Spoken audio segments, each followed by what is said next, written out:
All right, we already know the Cardinals, Chargers, and Ravens have moved on in this weekend's NFL playoffs. Now we'll see who moves on between the Eagles and Vikings. Joe Buck, Troy Aikman, Pam Oliver, and Chris Meyer are standing by to call today's game. Take it away, Joe.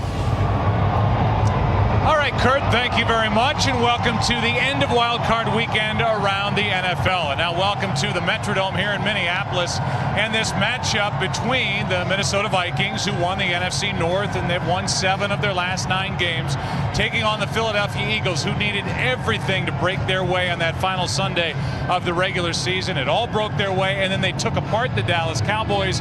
And because of all that, it's kind of ironic that they come into this game as the favorite team on the road to win in the playoffs, and the big reason why, Troy, is the way that their defense has played. Yeah, their defense has played well really all season long, but exceptionally well here over the last month of the season, and that's going to be another key here today. Another key is going to be Andy Reid, and what kind of game is it that he's going to call? Is he going to maintain balance as he has while they've made this stretch run? They've done a good job of mixing in the run with the pass. If they're able to do that, I think they're going to have some success here today. Not easy to do, however, going against the league's #1 ranked run defense in the Minnesota Vikings. Yeah, one note about that, the Vikings are without Pat Williams, their best run stuffer, along their defensive line, 3rd game out in a row with that bad right shoulder. So now we talk about Tavares Jackson, the quarterback, the young quarterback for the Minnesota Vikings. He will see everything Jim Johnson can think of blitz-wise here today. Yeah, and how would you like to be making your first playoff start against a Jim Johnson-led defense? No question, he's going to get it all, and he knows that. But yet, the way he has played since he got back in the starting lineup, he's done a good job of protecting the football, and that's going to be a key again in this game. He says he wants to be very protective early and see how his emotions are in this ball game before he starts really turning it loose. Why do they always shoot those things off when we're on? I don't know. You flinched. We get ready for football here under the dome. Adrian Peterson leads his team. Win or go home. This is what it's for. This day right now. Let's go out there, play 110%, leave it on the field. Start with us. Mindset, man. Play one. RBs on 3. 1, 2, 3. RB!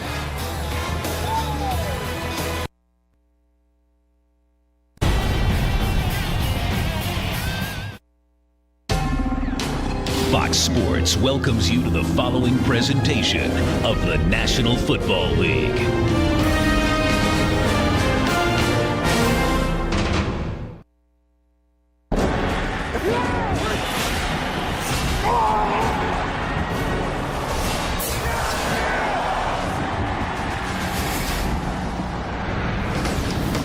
It is cold outside, 2 degrees, wind chill of 14 below, and the streets are empty. They're either under this dome or at home or someplace watching this game. It's the Eagles and the Vikings, and as always here in the postseason, we are thrilled to have not 1 but 2 sideline reporters, not just Chris Myers, but our own Pam Oliver. Pam. Well, Joe, coming back from the dead has given the Eagles new life. So says Brian Westbrook, who told me that Philly will try to challenge the Vikings in a number of different ways. Look for Westbrook to line up outside at wide receiver at times. He also says the Eagles will try to run more screen plays than they have been. Also, he says the main thing, though, is we have got to run the ball and challenge that defense. One other note, Greg Lewis injured in pregame warm-ups. Well, I saw him jogging out onto the field. Now for more on the Vikings, let's go over to Chris Myers. Pam, in pregame warm-ups, Tavares Jackson ran over to personally thank Donovan McNabb for a text message McNabb sent Jackson when he was benched back in week 2. Tavares said it helped him become a better leader. It encouraged him, and he was told when that big chance comes, be ready. He's ready for that chance now and said he wasn't nervous, not yet.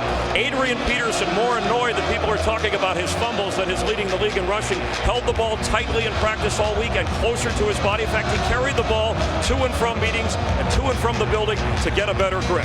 Always with a good grip, Troy Aikman and Joe Buck. All right, Chris, thank you very much. And the Vikings won the toss. They deferred. The Eagles will start this game with the football. And it will be an early look at Donovan McNabb. The run game of the Eagles against this outstanding run defense of the Vikings. Glad you're with us. Here we go.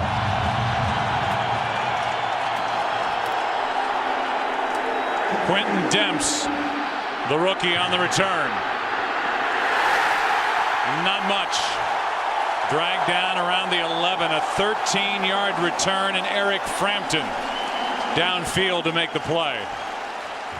So Philadelphia's offense will trot onto the field, the 9th-ranked offense in the NFL, 6th best passing attack, 22nd best rushing attack.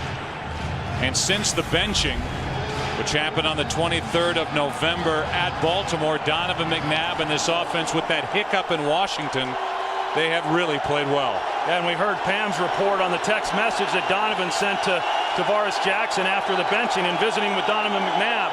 He said, who would have guessed I'd be going through the same thing just a couple of months later.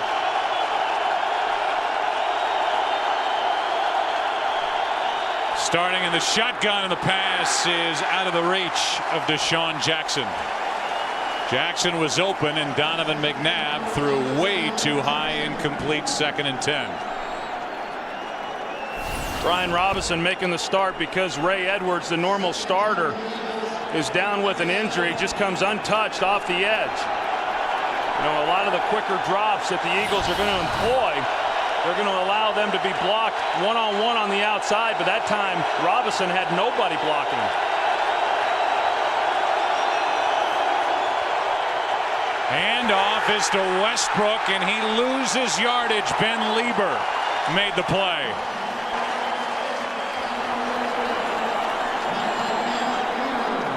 We look at this defense, and up front, no Pat Williams, no Ray Edwards, as Troy mentioned.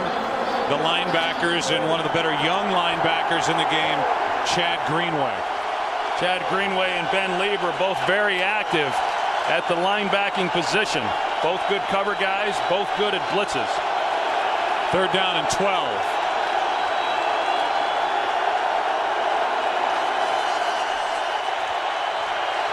McNabb with time, with the completion to Kevin Curtis. And Curtis makes moves, takes it out to the 24-yard line, a 15-yard catch and then brief run on 3rd down and 12. Really good job by Kevin Curtis finding the hole in the zone. You're going to see he just releases vertical. It's a curl, but then he keeps moving to get into the window. He's able to get around Chad Greenway, who was in coverage in that zone area, and Donovan McNabb, with time to throw the football, is able to find him.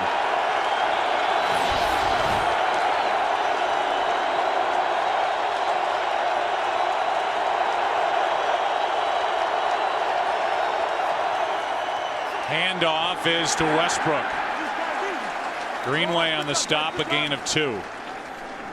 You know, it's going to be important for Philadelphia throughout this game to continue to try to run the football and hope that something breaks, but they can't give up on it too early. And as we all know, Andy Reid and offensive coordinator Marty Mornhinweg are inclined to do that. And trying to run the football against this Minnesota defense is a challenge, and it has been for every team that they face. The #1 run defense in the NFL for the 3rd consecutive year. Greg Lewis with a sprained ankle. He is in the game. It's 2nd and 8. McNabb down the middle for Greg Lewis, incomplete. And good coverage downfield. Darren Sharper was back there with the other safety, Madieu Williams. 3rd down and 8. You know, a lot of the questions coming into this ball game, if you're Philadelphia, is how are you going to block up front? How are you going to handle a guy like Jared Allen and Kevin Williams? Well, last week, the Eagles faced the Dallas Cowboys and the NFL's leader in sacks in DeMarcus Ware, and did a pretty good job against him. They're treating Jared Allen just as they did last week with DeMarcus Ware.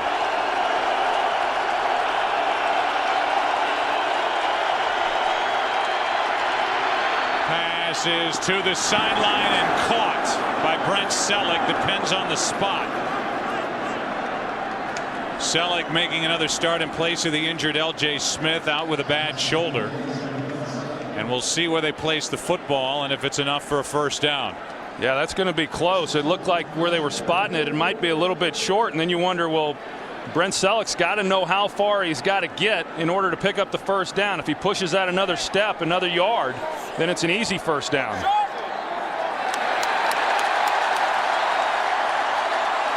It's 4th down, and it's the punt team onto the field for Andy Reid. When you think back to the success that Philadelphia has had in the 4 wins that they've had of the last 5 games, it's been because they've done a great job converting on 3rd down. Sav Rocca will punt it.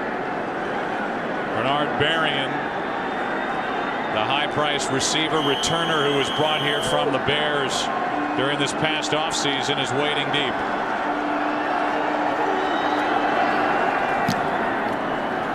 Good punt. Real good punt from back inside the 10. And only making it to the 10 is Bernard Berrien. A 58-yard punt by Sav Rocca. And the Minnesota offense will be on the field when we come back. Today's game on Fox is sponsored by Southwest Airlines. Low fares, no hidden fees.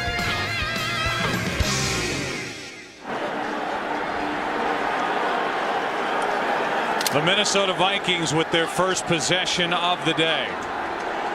And Tavares Jackson at quarterback, benched after the first 2 games. And just got it away. This one is incomplete. Ton of pressure by Stuart Bradley, and number 55 comes away jawing a little bit as he almost got there in time. Well, Stuart Bradley, the middle linebacker, yeah, and that's more of a run blitz than it is a pass blitz. I mean, they're coming up the middle thinking that, well, they're probably going to hand the ball off to Adrian Peterson, and he's able to beat his man and get a hit on Tavares Jackson. And this is not new to the Minnesota Vikings. Last week against the Giants, they saw a number of blitzes. Toss to Adrian Peterson running left, and he loses a yard. Chris Gokong there to make the stop. When you look at this offense, you've got this big offensive line anchored by Matt Burke in the middle. You've got Tavares Jackson at quarterback, who took over for the injured Gus Frerotte, who was 8-3 as a starter. And the big key to the success for Minnesota is the league's top rusher, Adrian Peterson, who led the NFL with 1,760 rushing yards. 3rd down and 11. Delayed handoff to Chester Taylor. And it depends on the spot.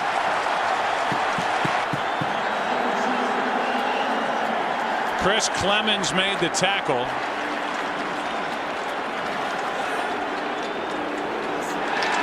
And it's a 1st down for Minnesota. Let's take a look at this defense. They have a lot of rotation with their defensive line, fresh bodies all the time. And there was a big change at linebacker when Omar Gaither was sent to the bench and Akeem Jordan took over at weak side linebacker. Yeah, and then that defensive front, which you look at them, you say, wow, this is really an undersized group, but yet they've done a great job stopping the run all season long. Handoff is to Peterson, and Peterson was met by Trent Cole. But Trent Cole wasn't alone. You know, we talk so much about Jim Johnson. We talked about him all last week in that game against Dallas when Jim Johnson's defense just overwhelmed the Dallas offense. And then a lot's been made of Jim Johnson's quote that he has never felt better about his defense going into a postseason game and the way he feels about this group right now. And how would you feel good about that if you were Tavares Jackson or this offense when you hear Jim Johnson make that statement? 2nd and 11 out of the backfield. It's Chester Taylor. And Taylor is brought down by Jordan after a gain of 8. I thought it was a good job there on that first 3rd down for Minnesota. And Darrell Bevell, the offensive coordinator, not wanting to force anything 3rd and long. Why put Tavares Jackson in a compromising position? Instead, they played conservative, really just trying to pick up some extra yardage for the punt team, and they end up getting the 1st down with Peterson. 3rd down and 3. Darrell Bevell, who played quarterback for Brad Childress collegiately.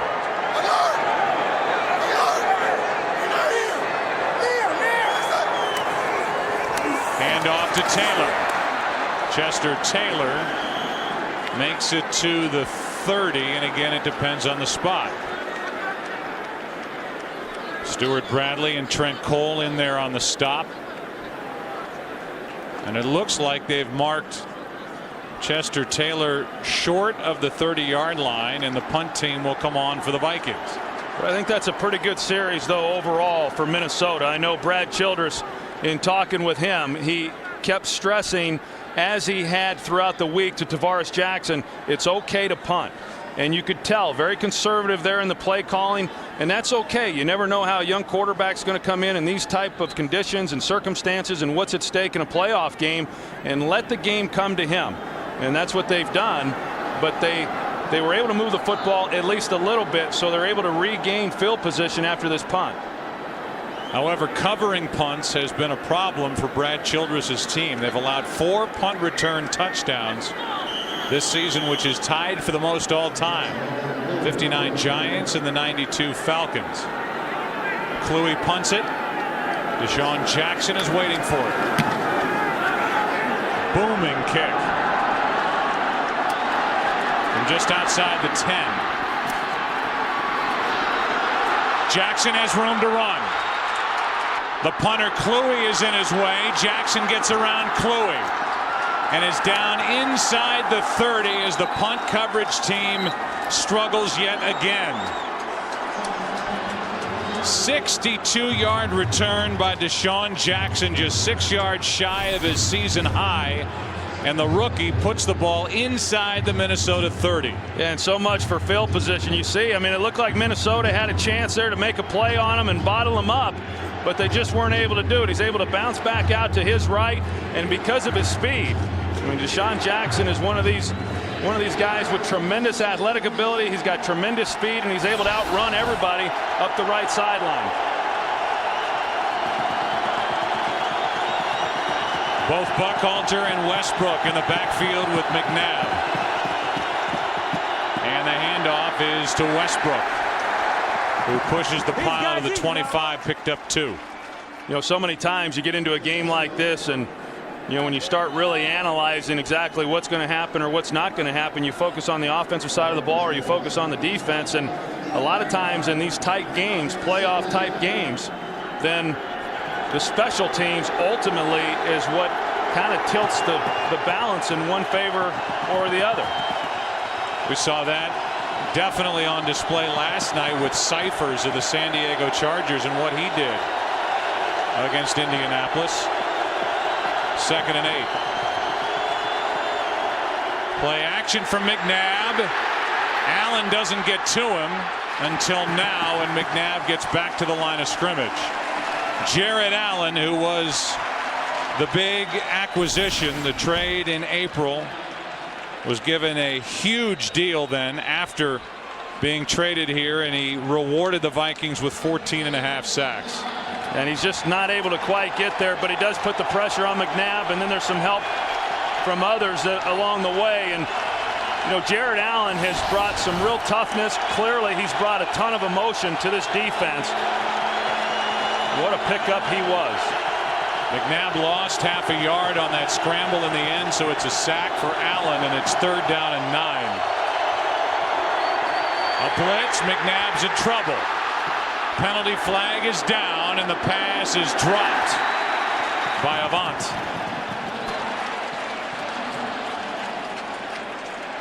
It's a hold against Philadelphia.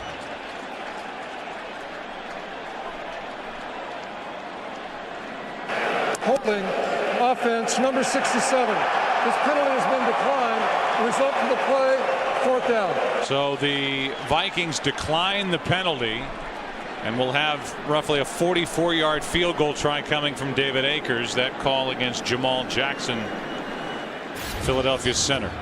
I'll tell you, a lot of pressure off the edge as we saw in those last 2 plays, but you know, the real problem or the real concern for Philadelphia would be the pressure that they're then getting up inside and not really giving Donovan anywhere to step up.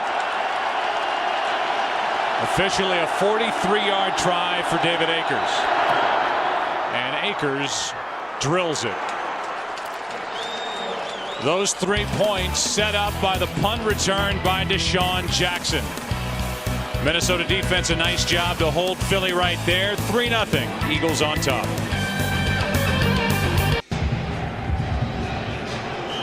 sure there are a lot of Vikings fans wondering Brad Childress maybe should have accepted that holding penalty on 3rd down and pushed the Eagles to the outer edge of field goal range and taken another shot at it on 3rd down. As it was, he declined it.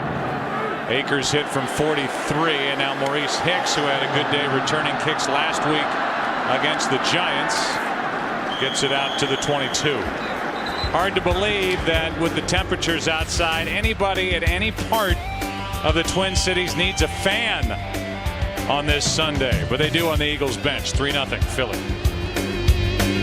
Today's game on Fox is sponsored by Wendy's 3-Conomics. 3 way better sandwiches for 99 cents each at participating Wendy's. By the all-new Dodge Ram, never back down from a challenge. And by Universal Pictures' The Unborn, in theaters Friday.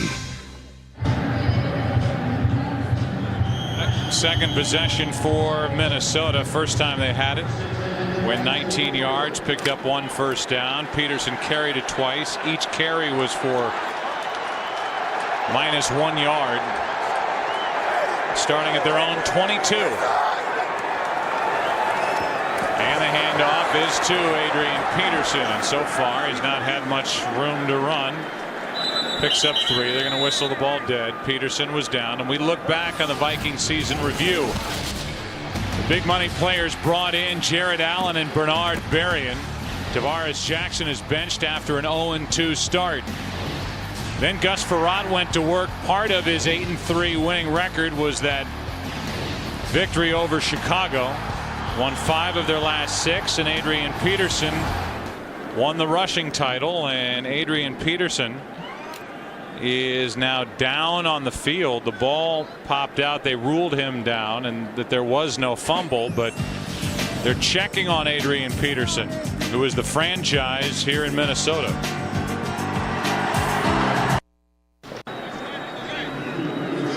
Checking the head and neck of Adrian Peterson on the bench are the Vikings.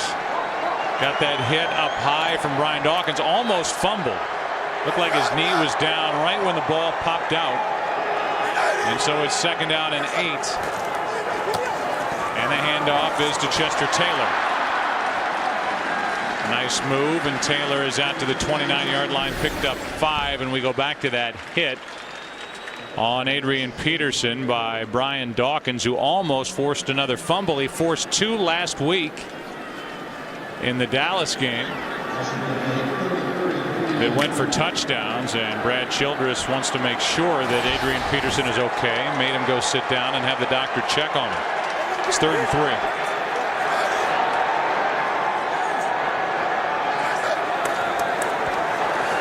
Jackson fires, and wide open is Bernard Berrien.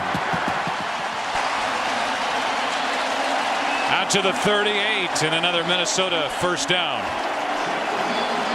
Well, this offensive line for Minnesota does a good job of picking up the linebacker blitzes, and you know, if Tavares Jackson is just able to drop back and complete some of these shorter throws, you know, that's going to help him start to build some confidence and some trust in what it is that he's seeing. You know, they'd like to stay out of the 3rd and longs, and so that Jim Johnson can't give the exotic looks that he's so known for. Another throw from Jackson, who wings it, and it's nearly picked off by Quentin Michael, who stepped in front of Asante Shenko. Quentin Michael, who's really had an excellent season, and he's just sitting on this route. You can see the drive that he gets right there. He's reading Tavares Jackson. He's also reading Asante Shenko and how he's releasing up the field. I tell you, whenever you're playing in a game like this, particularly early, and you see a defensive back who's jumping routes, you want to come back to that guy as soon as possible and see if you can't put a double move on him. Handoff is to Chester Taylor, who gets walloped. Brian Dawkins laid another good hit. Bradley in on the stop, and a gain of 7. Brian Dawkins coming off a great game last week in that win against the Dallas Cowboys. We saw him knock out Adrian Peterson, and when he comes in, I mean, he delivers a blow. Not an overly big guy, but someone who definitely does not shy away from contact. It's 3rd down and 3.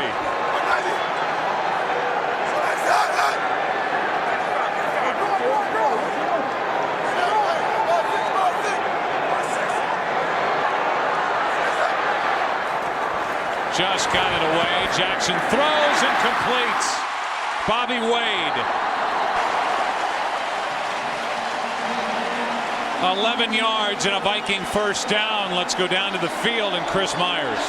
Joe, Adrian Peterson is coming back in. The trainer looked in his eyes and they checked him for a concussion. He had a smack to the head and said his neck was twisted, but he was complaining about a sore back. When the trainer came over, and even Brad Childress, he said, "I'm okay to go." He's back in. He's been dealing with a mildly sprained left ankle since the Arizona game in the middle of December. Here is Adrian Peterson. Picks up 2. Second down and 8 coming. The FedEx Bowl Bash continues tomorrow on Fox with the Tostitos Fiesta Bowl and concludes on Thursday with the FedEx BCS National Championship game between Florida and Oklahoma. The FedEx Bowl Bash continues tomorrow only on Fox.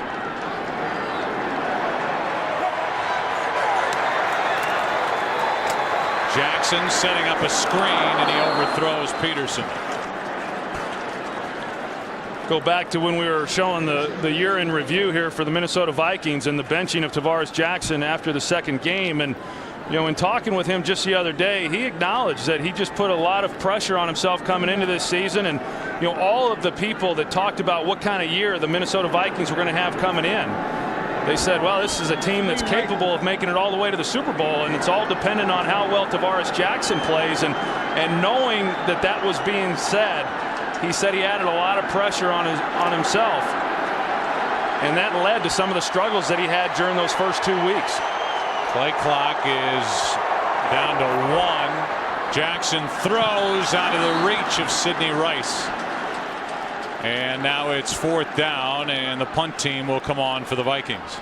I tell you, I saw him before the game, though, Joe, and he was about as loose as you can imagine. A quarterback who's making his first playoff start, and you always wonder, I think, as a coach, as to how a guy like him in only his second season is going to react. But I tell you, he was out there moving around and seemed to be about as calm as you could be for a big ball game.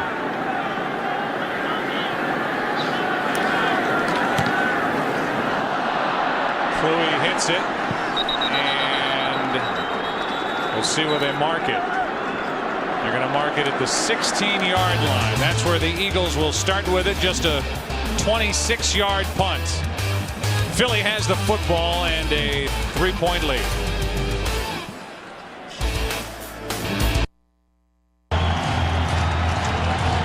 During the break, the officials got together. Tony Correnti, he's the referee. They mark it now at the 25-yard line. That was just a net of 17 yards on the punt. A 9-yard change. And so Philadelphia starts at their own 25. McNabb throws to Baskett. And Baskett is good for 7 yards. Here's the Philadelphia season review.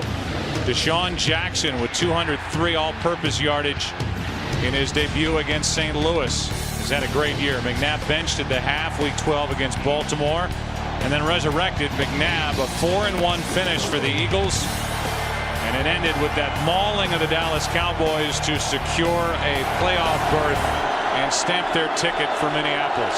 Pretty remarkable that they've been able to put themselves in the position they're in here playing in the wild card game today. Handoff is to Buckhalter. Nice move. And Correll Buckhalter, who had a big game against the Cowboys, is forced out by Lieber after a 26-yard run. Tell you, Correll Buckhalter is, really one of the unsung guys on this team. He's been extremely productive when he's been given his opportunities. He hasn't had a lot of them, but as you said, played great last week in that win over Dallas. Does a nice job of setting up Kevin Curtis on the block. Starts to the inside, and as soon as he jumps to the inside, then Buckhalter's able to bounce it back to the outside.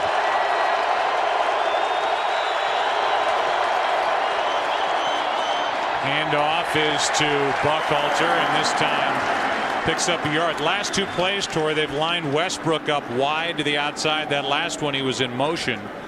It's almost like they're diverting attention. All eyes go to Westbrook, and they're willing then to hand it off to Correll Buckhalter. Yeah, I think a couple of things. One, Westbrook, regardless of where he lines up, is clearly a real threat. And then Buckhalter, because he has run the ball so effectively, put both those guys in the game, make them honor Westbrook as a wide receiver, but then give the ball to Buckhalter because of the success that he's had. Starts this one in the slot. On 2nd and 9, McNabb throws and completes Reggie Brown. Good for 8. Still short of a first down. So much has been made of the play selection, the play calling, and trying to keep defenses honest by sticking with the run. Pretty balanced here in the first quarter for the Eagles. Yeah, they're balanced with what they're doing. You know, as far as whether or not they're going to be able to have much success running the football, in all likelihood at the end of the day they won't, but I think that they've got to continue to try to run the football, and that takes a lot of the pressure then off Donovan McNabb. On 3rd down and 1, timeout is called by the Vikings with 6 seconds left in the opening quarter here at the Metrodome.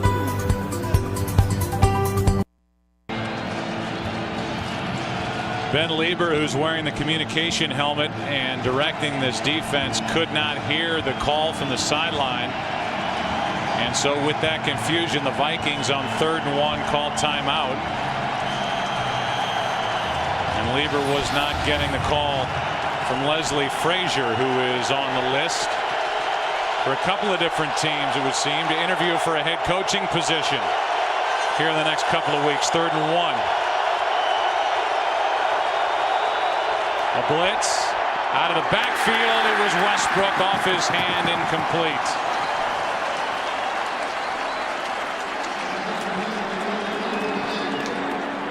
And now the field goal team will come on for the Eagles. This will be a 50-51 yard try by David Akers, who hit from 43 his first time. Well, that's got to be disappointing there for Philadelphia to get into a 3rd and short and then not be able to convert.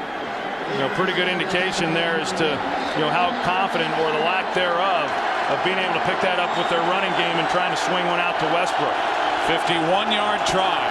Good snap, good hold, and the kick by Akers. Perfect. David Akers 2 for 2 in this game. Good from 43, good from 51. 2 field goals for the Eagles. 6-0 Philadelphia after 1.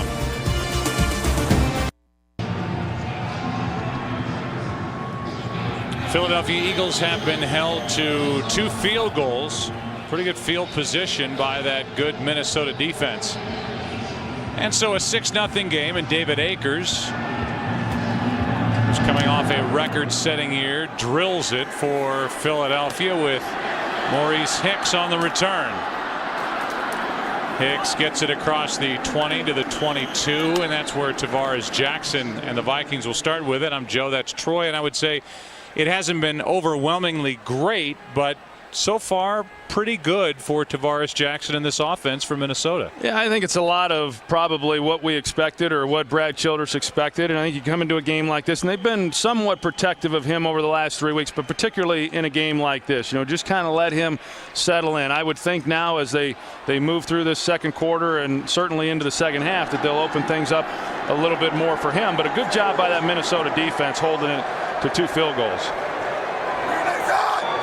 Vikings 3 of 5 on 3rd down, and Adrian Peterson, who hasn't done anything yet, no gain, but they're going to get 5 free yards against this Eagle defense. Philly was offside. Offside. Defense number 93. 5-yard penalty remains, first down. That's the rookie 2nd-round pick out of Notre Dame, Trevor Laws. Yeah, and it's a real key for Tavares Jackson, knowing that, you know, you come in and we talk about what Jim Johnson likes to do and the pressures and the run blitzes, and we try to time up the snap count, and to be able to get in there and then mix it up, that's something that you can do playing at home.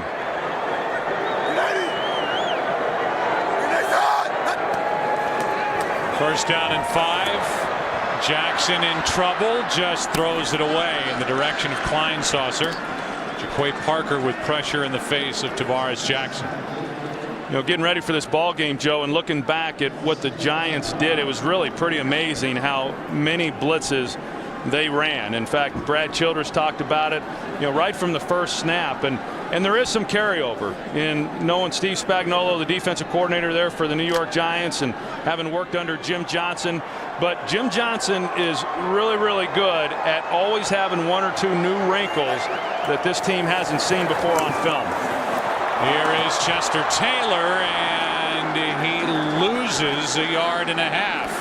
Quentin Michael, the outstanding young safety, is taken over as the starter, and he's had a Pro Bowl type year. He was the one to get in there and make that play. Yeah, in fact, Quentin Michael, he's the guy who really sets the table for everybody back there in the defensive secondary and makes all the calls.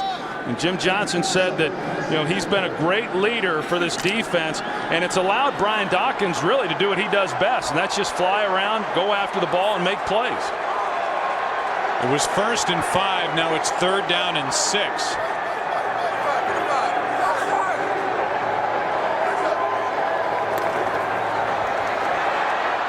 Jackson steps up and throws, completes to Rice. And another conversion on 3rd down for the Vikings. Now 4 for 6 on 3rd down is Minnesota. And this is why I don't think you can ever underestimate the importance of quarterback play in a playoff game. He's got Chris Clemens coming off the edge, and Tavares Jackson's able to step up inside of that rush and deliver a perfect throw. You see how he lays it over the hand there of Sheldon Brown. Nice job. There's Chris Clemens, and there's the pocket awareness of Tavares Jackson.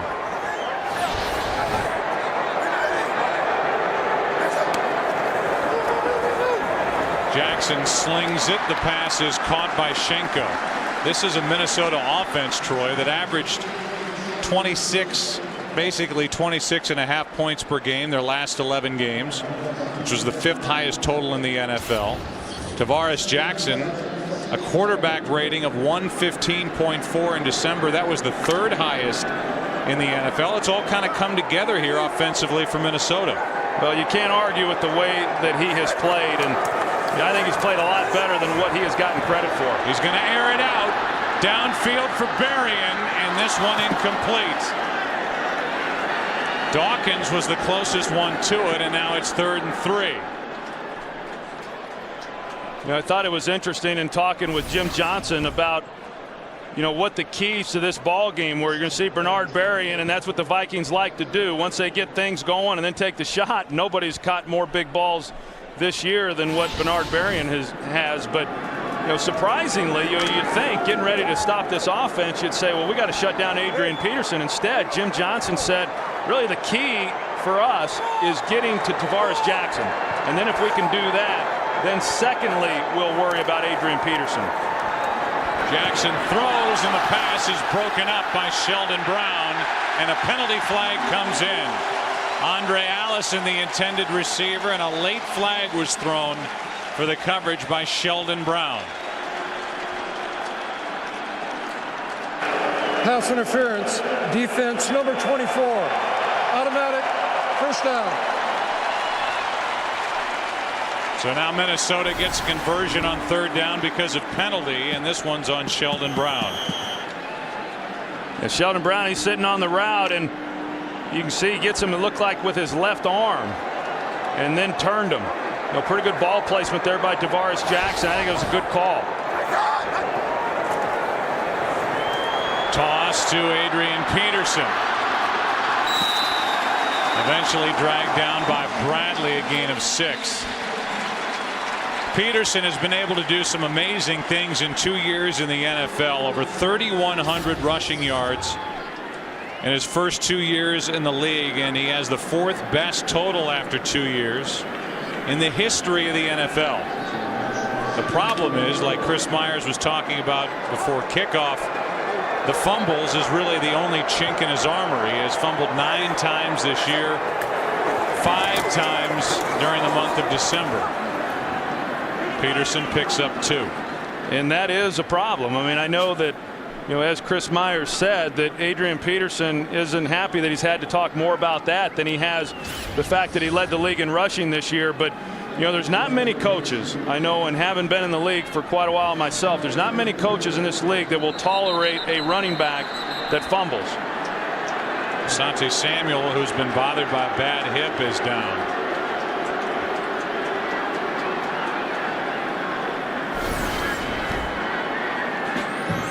And that doesn't look good at all. So they'll check on Samuel, and we'll take a break. Today's Game on Fox is sponsored by Hyundai Assurance. We're all in this together, and we'll get through it together. By State Farm, proud sponsor of the NFL and the best day of the week. And by FedEx, your ultimate NFL air and ground player. So the Eagles bench, they look at Asante Samuel. And it's 3rd down and a long 2 for the Vikings. Peterson. Only Demps to beat. Touchdown.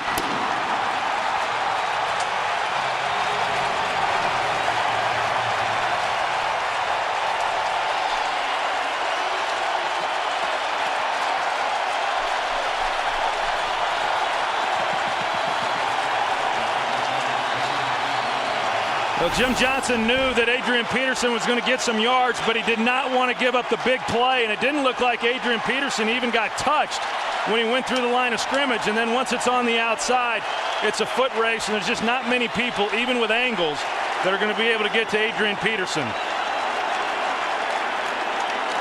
And so Adrian Peterson, who had only 10 yards on his first 6 carries, goes 40 for the touchdown.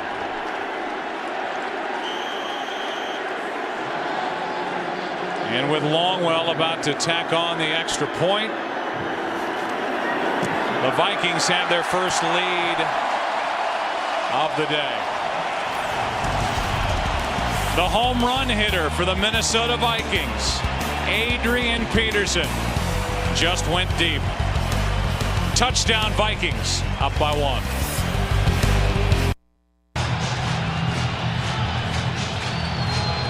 Seven to 6, the Vikings lead with 11:05 left in the half. Wild card weekend drawing to a close. Arizona, they were winners yesterday. San Diego last night. The Baltimore Ravens earlier today. Quentin Demps can't make it to the 30. Marked down at the 28. Benny Sapp on the tackle for the Vikings. So you look at this last drive by Minnesota, and here's a look at Adrian Peterson after that run, and Eric Bieniemy, the running back coach, having a conversation with him. And he's tough on Adrian too, especially, we were talking about some of the fumbles that Adrian has had. And I asked Tavares Jackson, do you ever say anything to Adrian Peterson, when he has that happen to him? And he said, no, Eric Bieniemy, he does that for everybody, that along with Adrian Peterson's father. Westbrook, nothing. Antoine Winfield. Of all the corners in the NFL, Antoine Winfield is right at the top of the list of guys who will stick their nose in there and make a tackle in the run game. And now Darren Sharper is slow to get up.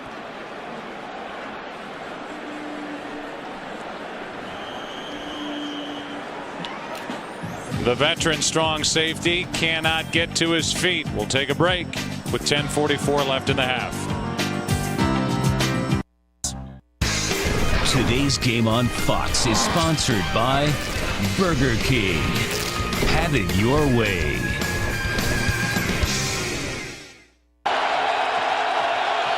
Darren Sharper was able to walk off the field. Tyrell Johnson, number 25, takes his spot. 2nd and 10. Pass is into the gut of Kevin Curtis, and what a beautiful throw from McNabb and a first down. Gain of 11. Yeah, perfect throw by Donovan McNabb, because it looked like anywhere else, and they're not able to make this completion. Griffin in pretty good coverage, and Curtis is able to go down low for it. You know, because of the coverage, anything high or behind him, then an arm's going to be able to knock that ball down. Nice completion there by the Eagles. The Eagles have 3 first downs. Kevin Curtis has 2 of them. Pass is broken up. Intended for Deshaun Jackson, and Winfield made the play. Tell you, that was a little bit dangerous too. Winfield was right there in the area. It looked like he had a pretty good jump on that. You were talking about him a little bit earlier, Joe, and making the Pro Bowl and the first time, and you know how everybody else on his team celebrated that. You see him jumping the route there on Deshaun Jackson. But one of the really good players in this league for a long, long time, and one of the more complete defensive backs in the league. Someone who can cover and has big playability. And another timeout is taken by the Viking defense. They are left with 1 2nd and 10 when we come back.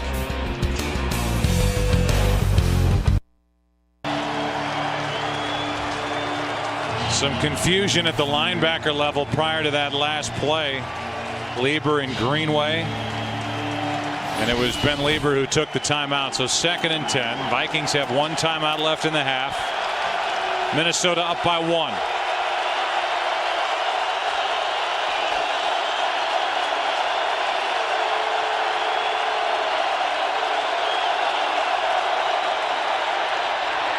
McNabb with all day. Finally throws and hits Avant. Catch is made, good for 5. 3rd down coming up. They're going to try to do a lot of different things to Jared Allen. They're on the outside with Jason Avant. You're going to see he's going to come down as well and get a little bit of a push there with Trey Thomas, and then along with Brent Selleck. I mean, basically 3 guys trying to slow him down as best they can, and then Avant continued across the field, and then he ultimately was the guy who caught the ball. Working on the ankle of Darren Sharper. It's 3rd down and 5 for the Eagles.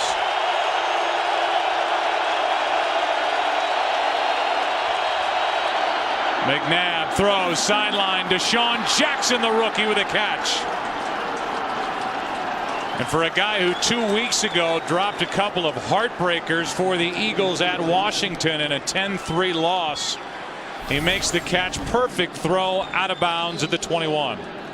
Yeah, you see Deshaun Jackson, he's able to get past McCauley. It looked like McCauley was expecting a little help there from the safety, and he doesn't get it. That's why he was in a trail position. The safety is supposed to be over the top, and that should never have been a throw that Donovan McNabb could fit in there.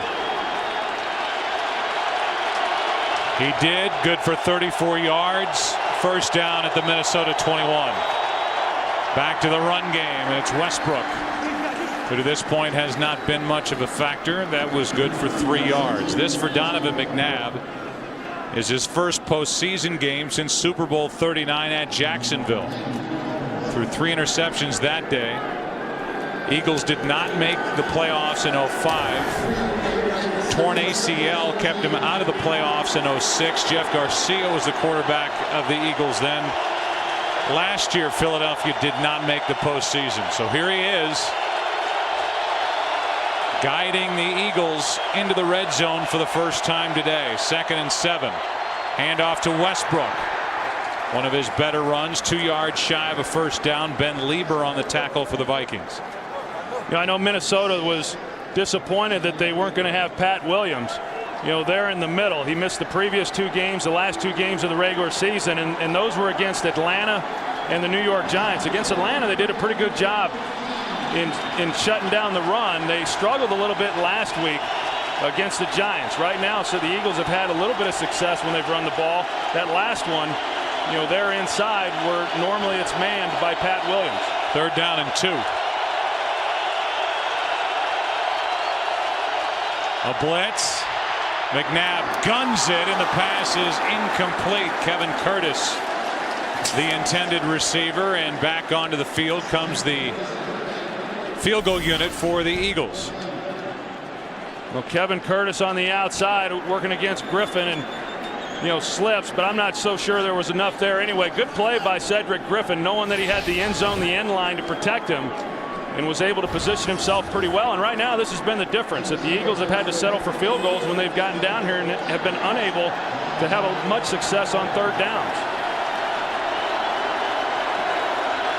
31-yard try, and Philadelphia back on top. And not only is Akers 3 for 3, but he's had plenty of leg every time, and he's been right down the middle with all 3 tries. Next weekend, it's the divisional round of the playoffs across the NFL.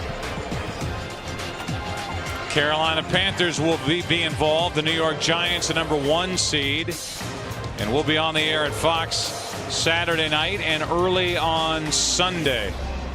And for the Arizona Cardinals, a win at home over the Atlanta Falcons. Kurt Warner, 271 yards, 2 touchdowns, an interception, and they dusted off Edgerrin James and let him do the job at running back, and he really paid off for the Cardinals. And Larry Fitzgerald, 6 catches in a 100-yard day. I think the Cardinals were finally able to put together an offensive game plan that Ken Wisenhunt has been hoping for now for the past couple of seasons. They came out in that game and they got Edgerrin James going early. It opened up some plays within the passing game. Good game there by Kurt Warner. Excellent game by Larry Fitzgerald. And I thought Todd Haley, their offensive coordinator, did a nice job mixing things up. If the Eagles win this game, they will be at the Giants. If the Vikings win this game, they will be at Carolina.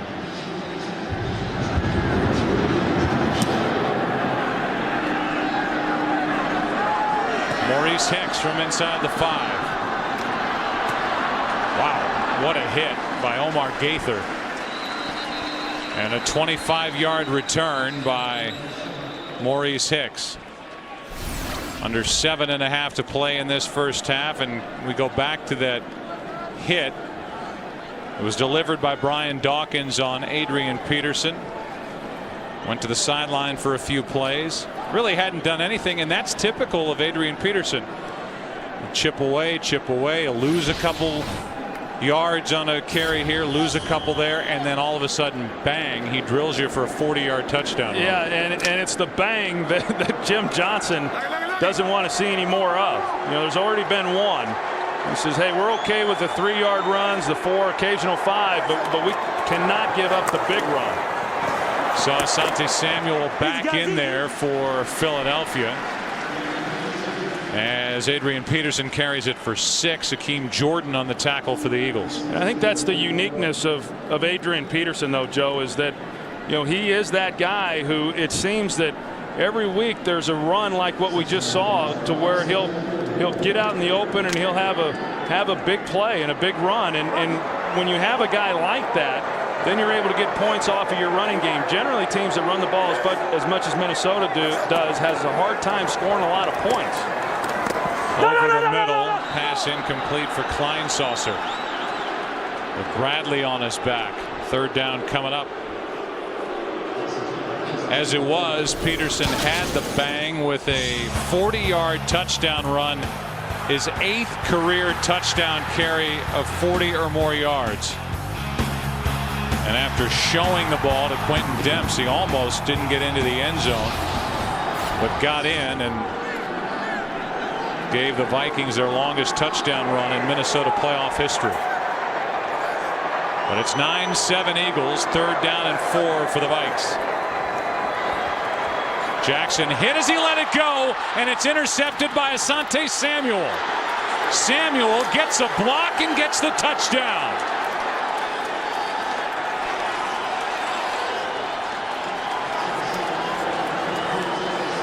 The pass was intended for Sidney Rice. Tavares Jackson was hit as he let the ball go. And Asante Samuel, a Pro Bowler, the big free agent addition who had 4 picks during the regular season, stepped in front for the pick 6.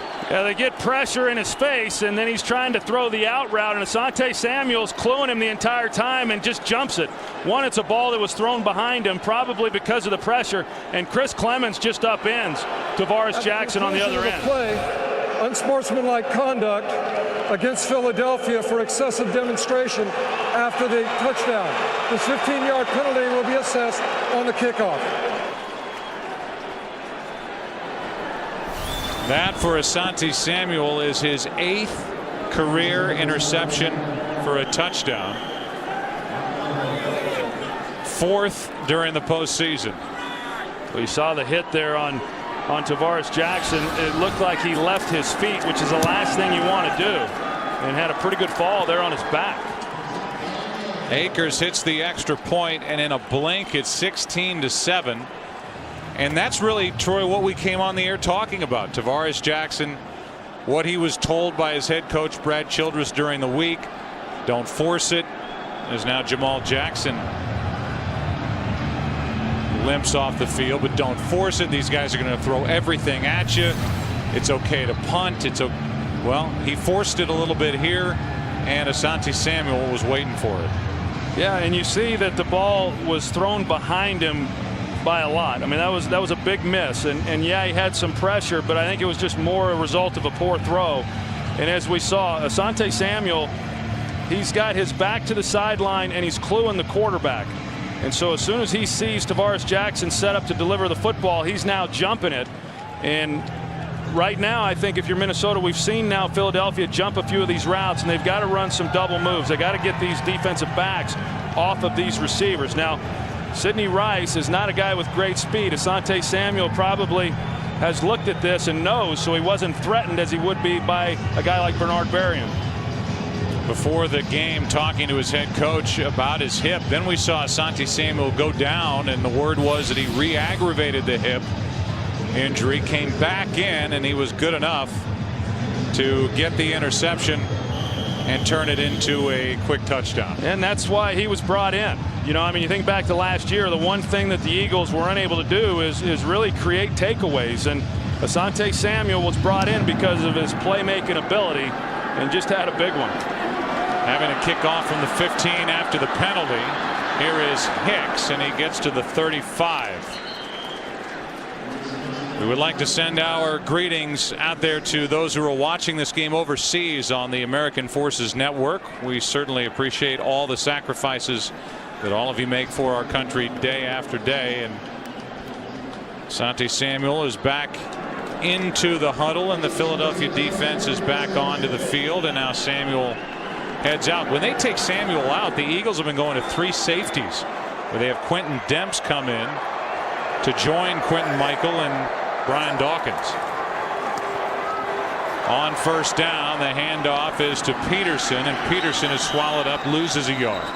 And the reason that they did on that last defensive play is because Minnesota then went to 2 tight ends and 1 wide receiver. So you're able to, that's what Jim Johnson does. At one time, he would put Sheldon Brown in as the safety and still stick with 3 defensive backs. But, you know, now because they've gotten such good play, you know, from their safeties, they'll take a corner out. And when they take Asante Samuel out, that gives you a great idea as to what Jim Johnson thinks of these safeties. Second down and 11. The handoff is to Peterson. Ran into a wall of bodies and then bounces it outside. Picks up 5. Third down coming up. Bunkley on the tackle for Philadelphia. You know, Minnesota through this first half has been really good on third down. And, you know, the interception for a touchdown that we just saw, you think back to last week with the interception into the end zone against the Giants. And now you say, okay, well, how's Tavares Jackson going to react to that? I thought in the possession that they had when they went down and scored the touchdown, it seemed that he was really settling in and making some good decisions and making some good throws. And now he's going to have to find that comfort zone again off of a very bad play. On third down, the pass is caught by Berrien. Gets away from Sheldon Brown, and he's got a first down for the Vikings at the Philadelphia 31.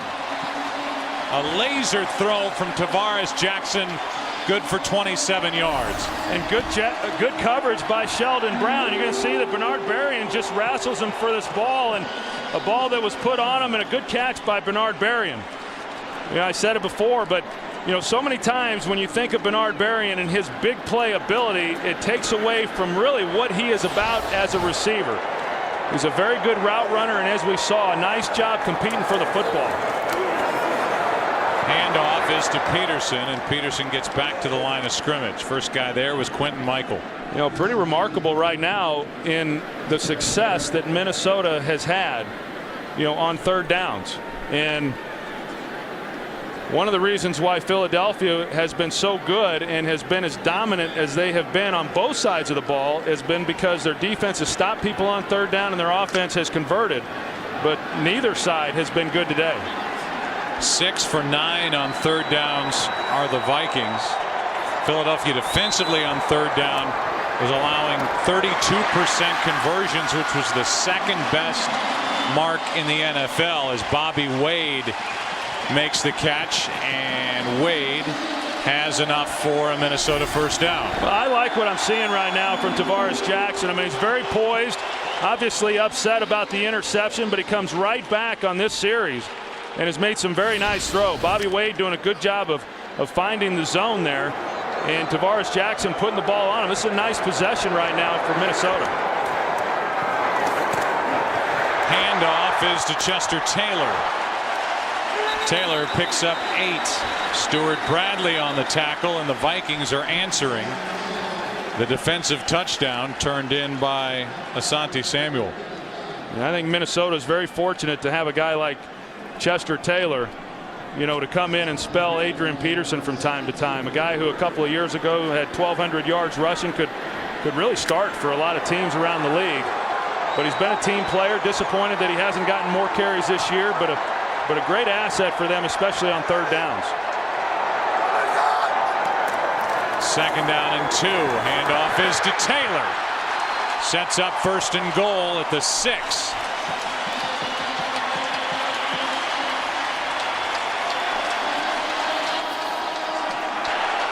You know, Anthony Herrera and this offensive line is getting pretty excited about running the football. And you know, they say Herrera is the most emotional guy along that offensive line. In fact, Brad Childress says we have to remind him that he needs to keep it in check. You know, just a moment ago after that run, he was high-fiving and getting pretty excited. We are at the 2-minute warning. Vikings on the move, down by 9. Today's game on Fox is sponsored by the new AT&T. Your world delivered. This telecast is copyrighted by the NFL for the private use of our audience. Any other use of this telecast or of any pictures, descriptions, or accounts of the game without the NFL's consent is prohibited. Couple things have happened for the Vikings in this first half. Leslie Frazier defensively has called a very good game. Ryan Westbrook with only 6 touches. All of them on the ground, and offensively 2 big plays by 2 big play guys. Berrien helped to set up this chance, and Adrian Peterson with a 40-yard touchdown run. Here's Taylor. Taylor is to the 3. And a timeout is taken by Philadelphia. They want to get a stop, or at the very least leave some time on the clock to get something done before the end of the half. How about last night and what's happened with the San Diego Chargers? They were dead in the water 5 weeks ago. They've gone on this tear. Norv Turner is head coach with San Diego, 12-1 between December and January. Darren Sproles had an incredible game, and Mike Cyphers, the punter, 6 punts inside the 20-yard line. And Phillip Rivers, you just watch him and you can see he's a leader, he's tough, and he does what has to be done to get that team into the end zone when need be, into field goal range when need be, and they get to move on now.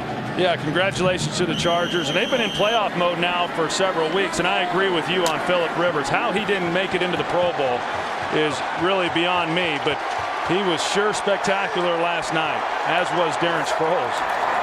2nd down and goal. Here's Peterson, 2nd of the day.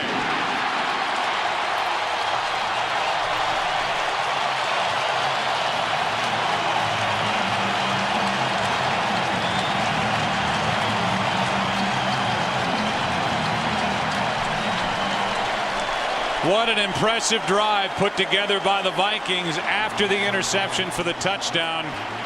Down the field, into the end zone.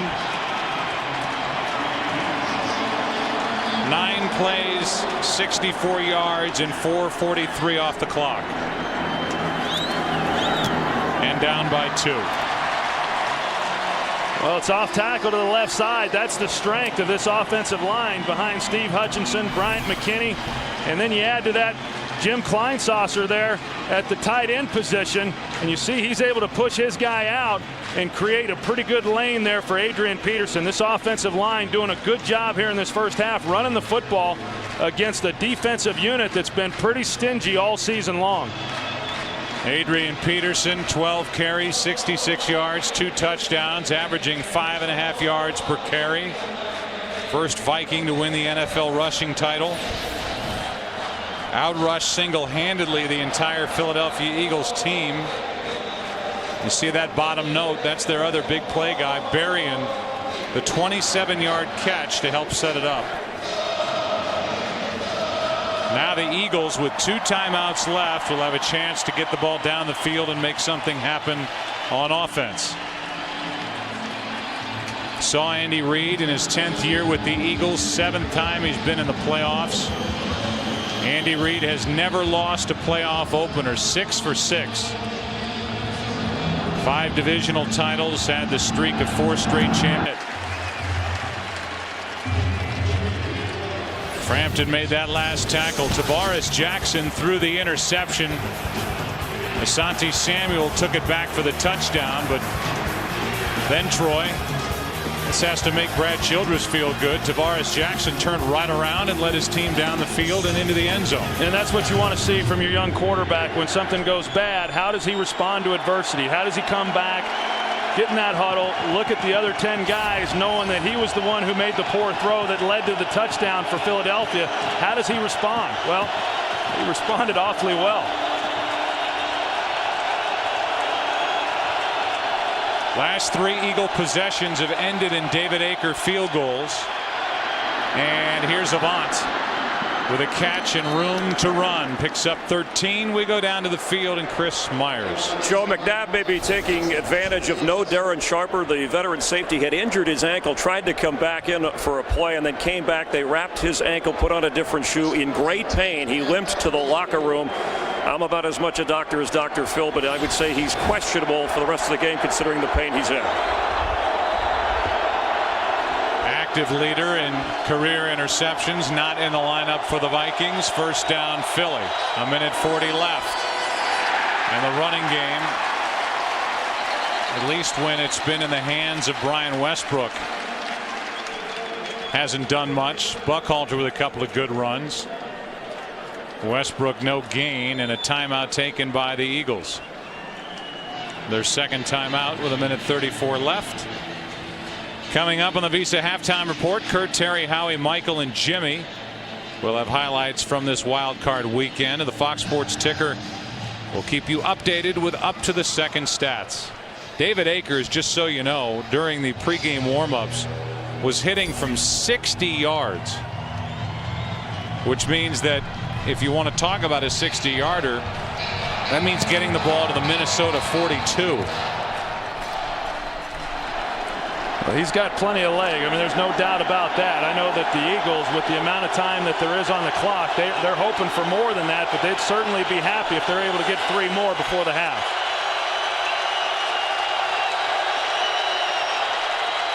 A blitz over the middle. Selleck, the tight end.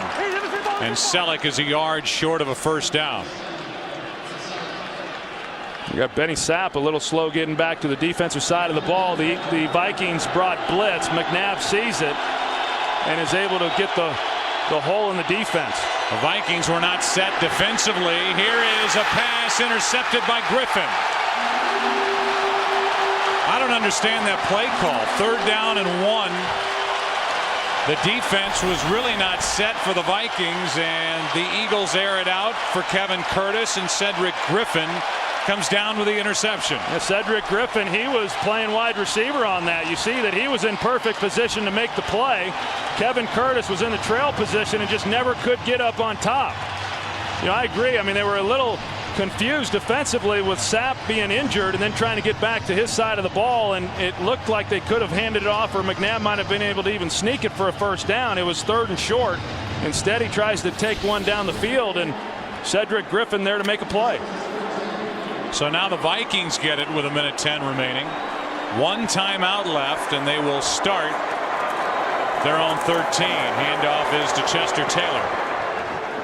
And Taylor, no gain. Chris Gokong on the stop, and the crowd a little restless with that play call. Yeah, yeah, well, you know, that's easy for the fans to get upset, but I think right now with where the Vikings are, you know, inside the 20-yard line, and with just one timeout and 45 seconds and counting down, I think that Brad Childress is smart. Now, they may try a screen or something here to see if maybe they can get one big play to put him in position.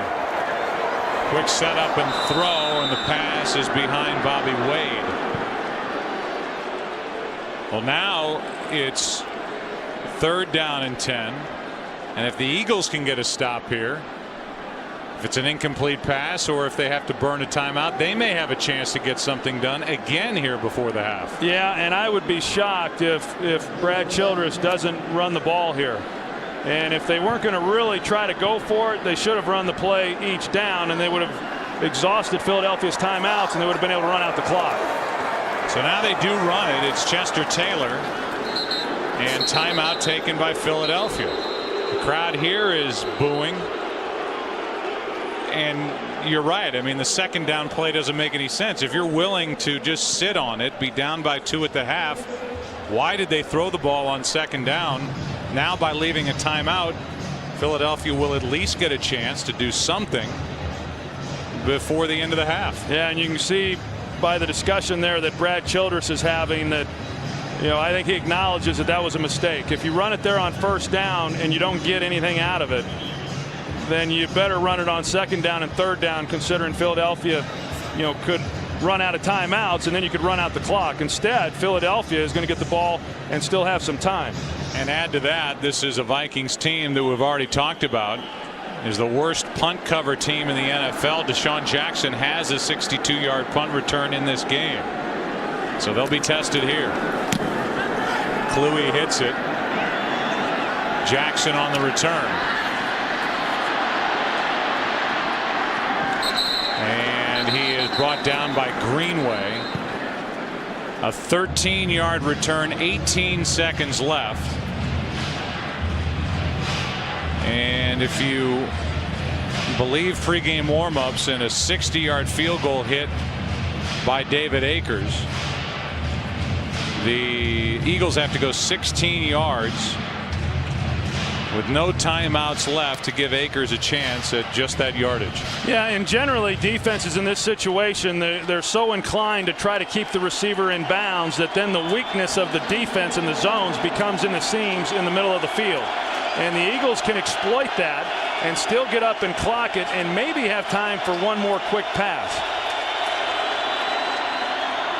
This is Westbrook, and Westbrook hops out of bounds with a 9.5-yard gain.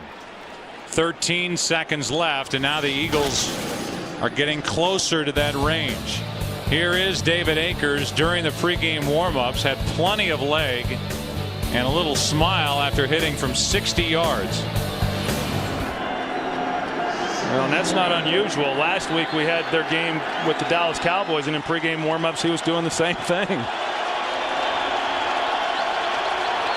His career long is 57. It has to be a quick play. McNabb overthrows Westbrook. The ball right now is at the 46. A 60-yarder means the ball would get to the 42, so they are 4 yards away from that. With 8 seconds to go in the half, it's 3rd down and 1 and no timeouts remaining. Well, I think they can get themselves in a position because, you know, it's not too difficult in this situation to overload a zone and then be able to get the ball on a 5-10 yard, 7-yard completion and get out of bounds. But they're going to have to get out of bounds if they complete this pass. McNabb, Westbrook trying to get there, and he will not. What a play by Greenway. And that means that the half will end 16-14 Philadelphia. Chad Greenway just got enough of Brian Westbrook, and there will be no long field goal try at the end of the half. The Visa halftime is coming up. Good game here at the Metrodome. 2-point Philadelphia lead. It's Wild Card Weekend on Fox.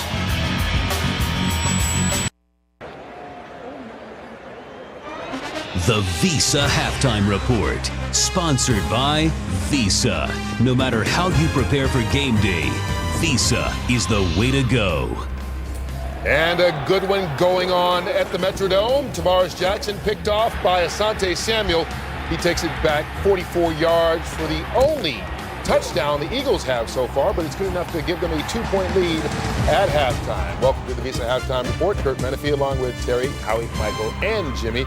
And Jimmy, taking a look here at the first half, the Eagles, as you said in the pregame show, coming with a lot of blitzes, but with mixed success. Well, Kurt, when you look at blitzes, Jim Johnson has the pass blitzes where you can take your pass rushers and you can overload one side or the other. Yeah, and that's a very effective against the passing game. But against a running game, you have your run blitzes where every gap is accounted for. Now, if you miss the tackle, in your particular gap, like Chris Kokon does, well, then it's Peterson into the secondary, and that makes it really difficult for the defensive backs to get Peterson on the ground. One other effect of a blitz is this. Even though it may not be effective in making the stop, what it does, it affects the quarterback mentally. If you'll notice, Tavares Jackson looks to the left, checking on the blitz, making sure he's protected, but at the same time throwing an out route at 10 yards. That is a timing route. If you look left and then throw right without knowing where your corner is, you will get an interception. That's the effect of a blitz. Even though it didn't get to him, it affected him mentally. He checked it and came to the out route way too late. You cannot do that. And a note to quarterback, if you throw an interception let him go. And you're inside the 5-yard line and he has a blocker, leave him alone. Don't get body slammed like that. You have a reputation. But, he did a great job of getting up, coming back out, leading him down the field for another touchdown score. And the best move on the first touchdown by Adrian Peterson was the referee. He didn't tackle him like some referees have done lately. He actually gave him a nice swim move. Yeah, the best thing that happened to Tavares Jackson was seeing Spagnuolo's defense last week versus the Giants. Gave him kind of a glimpse of what they were going to do this week. And for Adrian Peterson, for this defense for Philadelphia, you look at last week, you take away the 67-yard run. Jimmy talked about run blitzes. If you break that first level and you're Adrian Peterson, he's gone. He averaged 1.8 yards a carry if you take away that 67-yard run last week. Kind of a mirror image of where he was last week. Now, earlier today in the AFC, it was good doings for the team in purple against the team in aqua. You got it. Ravens 11-5 visiting Miami, also at 11-5. Chad Pennington, 1 of 4 interceptions on the day. 2 by this young man, Ed Reed. Ed, take it to the house. All right, Jimmy, here we go. To the left, back to the right, picked up a convoy of blockers. That means a bunch of people, Michael. Down the sideline, touchdown, 10-3 Ravens on top of Miami. Second half. Flacco, one of the things we've seen this year is the poise of young quarterback Matt Ryan of Atlanta, Joe Flacco of the Raiders. That is a quarterback draw, touchdown, 27-9. Ravens next week. Where do they go? They go to Tennessee to face the Titans, and what a game it was for this Ravens defense. They have 5 turnovers against a Dolphin offense that had 13 all season long. Well, yeah, I certainly didn't expect for it to end this way. My whole vision was to move on to next week. It's been a special year, and that's why it hurts so much, because you wanted to keep it going. You wanted to keep it going and see how far you could take it and be a really special story. I mean, it was a complete victory. All 3 phases. Our special teams, I thought, dominated the game. Offensively, we were able to run the ball. We almost got a couple big shots. And defensively, we came up with plays when we had to. Is this a championship defense? Can you go to the next step and the following step, Terrell? I guess only time will tell. We got to see. We got probably the biggest game of our life, the biggest game of my career next week. Our guys did a great job, really disciplined, staying to what we believe in, what we've been coached to do, and they made plays, and it's always fun to watch Ed Reed return them. Ed, can this defense carry you to another championship? I mean, this team can carry us to a championship, but it's one game at a time. In Tennessee, we're on our way. Okay. Thank you very much, Ed. All right, Kurt, back to you. All right, thanks a lot there, Baldy. And Baltimore plays at Tennessee on Saturday, the Sunday AFC matchup, San Diego at Pittsburgh. We're still trying to figure out the NFC matchups next weekend. It will be determined by the second half of this game. So what do you expect from this one, Michael? Well, I think Minnesota's going to do what they've done. They're going to stick to their strength. They're going to run the ball. At this point, the game is close. their defense has done a great job. Philadelphia hasn't had any success. 3 field goals, that's about it, except for the touchdown on the turnover. Just keep the game close. Don't throw another pick. Don't let their defense score. And I think that Minnesota feels like if they can do that, they should win this game. Philly finished drives during the season, 63 trips in the red zone, took away just a little over 4 points on an average out of those 63 points. That's number 22 in the league. Finished drives. Their inability to pound the football, their lack of a big receiver in the red zone hurts them. Well, the Minnesota Vikings found a good way to finish a drive. Just hand it off to Adrian Peterson. He's got 2 touchdowns in this game so far, the prettiest. This 40-yarder, and they're right there in it. It's 16-14 at halftime. Second half comes your way right after this on the Visa Halftime. Visa. No matter how you prepare for game day, Visa is the way to go.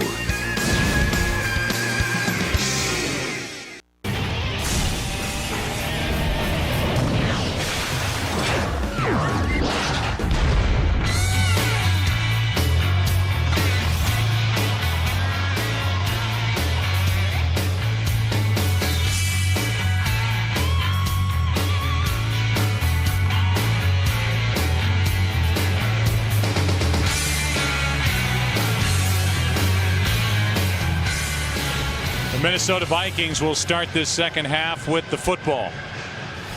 And Adrian Peterson is getting set to go. David Akers will kick it away. And Maurice Hicks is waiting deep for Minnesota. We know the matchups in the AFC next weekend. Baltimore at Tennessee, San Diego at Pittsburgh.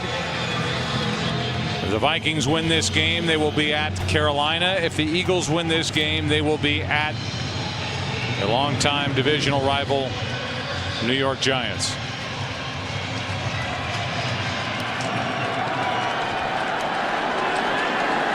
Hicks from the 1. Oh, what a good play downfield. And that play was made by Kyle Eckel, a 14-yard return, and we go down to the field and Pam Oliver. Well, Joe, Andy Reid very specific about what he wants done in the second half. He said, first of all, our offense has to sustain some of its drives, and it says red zone-wise, we've got to come away with touchdowns. Defensively, he also said that third down conversion issues that they're having against the Vikings, that's got to improve it. As a matter of fact, he said we need to improve on every down. Asante Samuel, he went in early for some treatment. He is good to go, but it's bound to be an issue for him all day. Back to you. All right, Pam, thank you. It's first down from the 15 and play action from Jackson. He dumps it off to Kleinsaucer. And a nice play to start this second half of 16 yards for the Vikings down to Chris Myers. Joe, that's exactly what Brad Childress said he wanted to do at the half. He wanted to move the pocket a lot more for Tavares Jackson because even though they did okay on third down, he wants better yardage on first down. Even Tavares running the ball wouldn't be a bad thing. Thumbs down on Darren Sharper. He is questionable, their veteran leader in the secondary with an ankle injury. All right, Chris. First play from scrimmage, 16 yards from Tavares Jackson to Jim Kleinsaucer. And the handoff is to Adrian Peterson. Tries the left side. Bunkley got in there first. No gain. Mike Patterson eventually on the tackle. You know, I think if you look at Philadelphia defensively there in that first half and the job that they did is in terms of stopping the run, you know, you could argue that, well, they did pretty well with the exception of a couple runs, but that, as we talked about a little bit earlier, Joe, that really in essence is what this Minnesota team is about. I mean, yeah, you can corral them, you can hold them to 2 or 3 yards, but then you get the 40-yard run like we saw from Adrian Peterson and the good run there by Chester Taylor.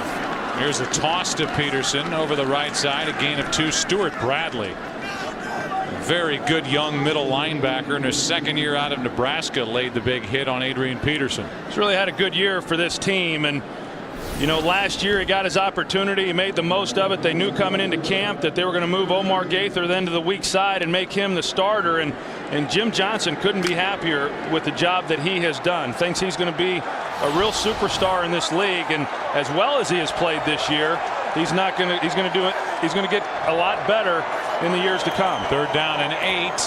Pressure on Jackson. Kleinsaucer underneath. Another big play to Kleinsaucer into Philadelphia territory. 17 yards brought down by Akeem Jordan. I'll tell you, Darrell Bevell, the offensive coordinator for the Vikings, really doing a good job of mixing it up. We heard Brad Childress say that he wanted to move the pocket a little bit. They've done that. Now they come back with a screen pass. They get it to Kleinsasser. They mix in some of the runs here on this first possession of the second half. Pretty good stuff. Right now, Philadelphia defensively, not real sure exactly what they're going to get. Minnesota now 7 of 11 on third downs. Here's Chester Taylor, and he gets ripped down. A penalty flag on the far side of the field, and it's against Philadelphia.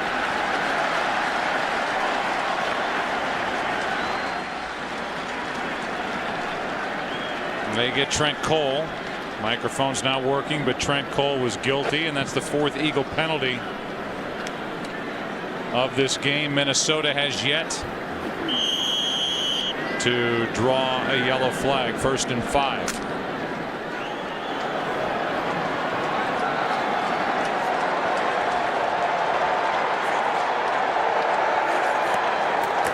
A blitz. Peterson. And a good play by Mike Patterson. No gain. Yeah, those long runs that we saw from Minnesota, a lot of the run blitzes as we saw there, and then it's a matter of gap control, and that's what happened. They just get out of their gaps, and as we know, it doesn't take much for Adrian Peterson. You get one defender making a wrong move, and he can take it to the house.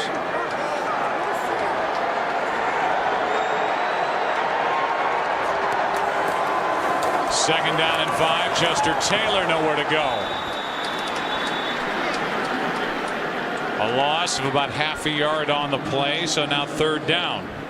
Well, it's a good job right now for Philadelphia, considering that it was 1st and 5 just a moment ago, and now it's 3rd and 5. And as we've talked about so many times, these games come down to who can convert on 3rd down. Minnesota did a great job of that in the first half, and now Philadelphia has a chance to play on 3rd down, as we've seen over the previous weeks.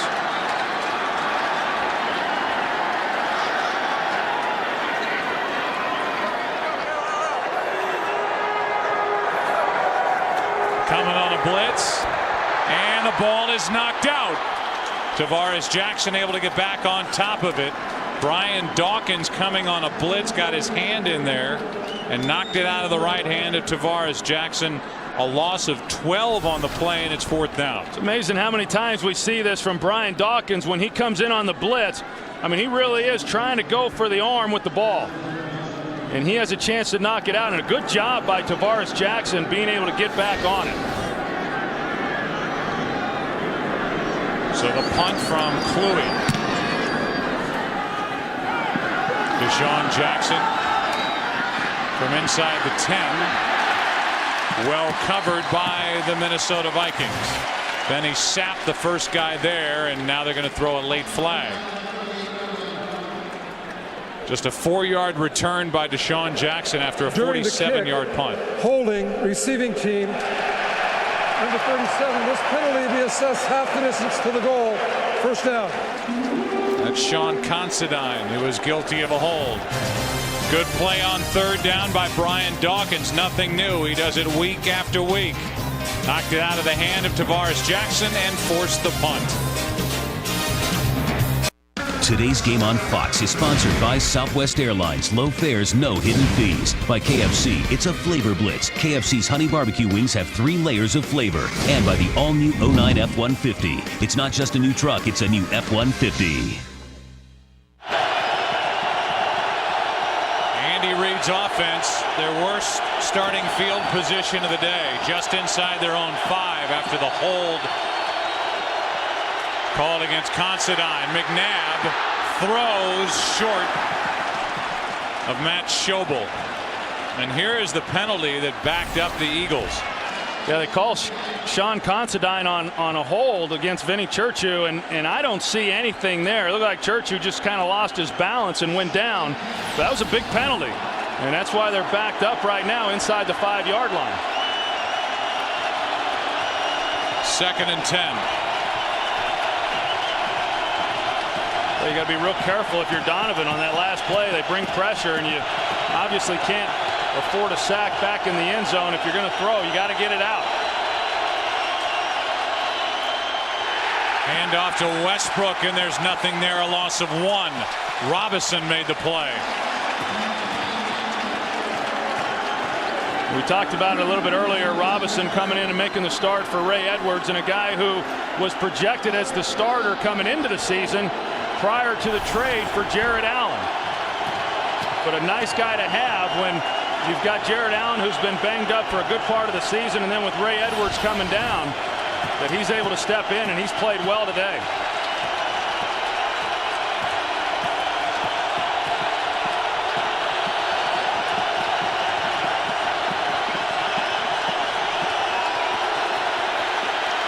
McNabb with time, throws and completes for a first down to Avant.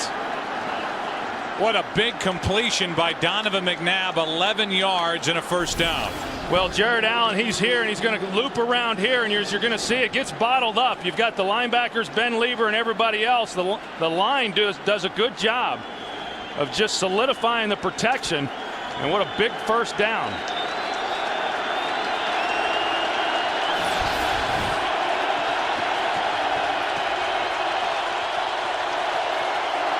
McNabb stumbled, getting it back into the arms of Westbrook. Picks up 2. Tyrell Johnson, who has taken over for Darren Sharper, in to make the stop. Well, this interior group for Minnesota has been pretty solid. You know, we know that Pat Williams is not playing, but Fred Evans has gotten his opportunity to come in, and he's held up well. Correll Buckhalter had a nice run, but other than that one run that Buckhalter has had, they've struggled running the football.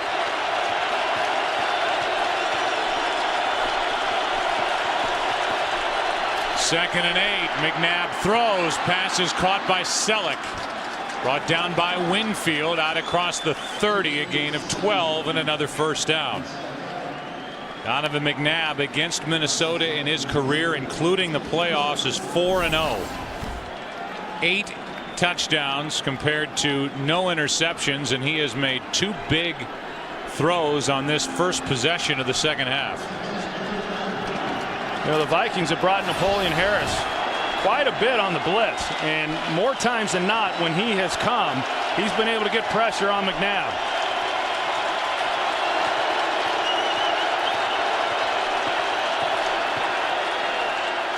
Little shoulder fake. Here's Selleck, and Brent Selleck has a first down up near midfield.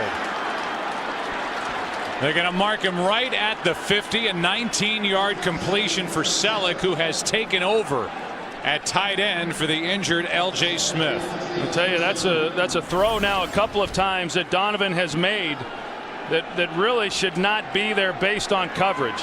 You know, Tyrell Johnson, the safety, we saw it earlier on the throw to Deshaun Jackson, but Tyrell Johnson, who's in for Darren Sharper, he has not been able to get over the top and take away that throw along the sideline in that cover 2 zone. Brent Selleck with 4 catches, 48 yards. That leads this team. Here's the other tight end, Schobel. He's good for 8. And the Eagles are able to move the ball and really have at different times in this game without much from Brian Westbrook. Well, he's going to get a lot of attention, and you know that going in.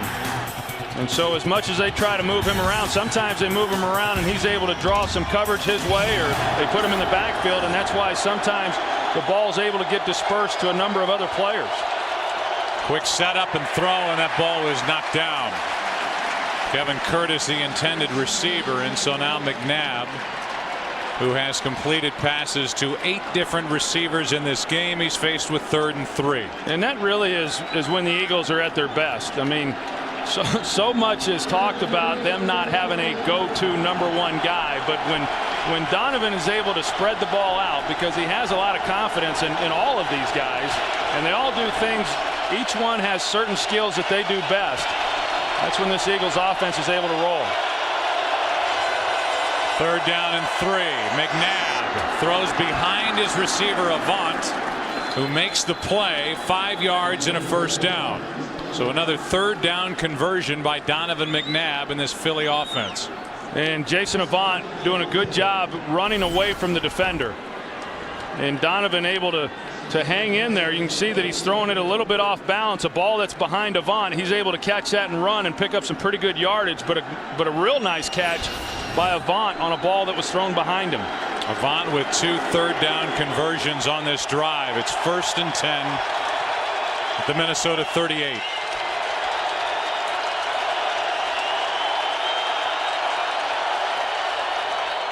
They do reverse it to Deshaun Jackson. Well played by Jared Allen. A gain of only 2. I think Jared Allen kind of enjoyed that. I think he enjoys a lot. Carolina Panthers will be on display next week. The New York Giants will be on display as well. We're on the air with divisional round football here on Fox Saturday night and early on Sunday. We just do not know the matchups yet. 2nd and 8.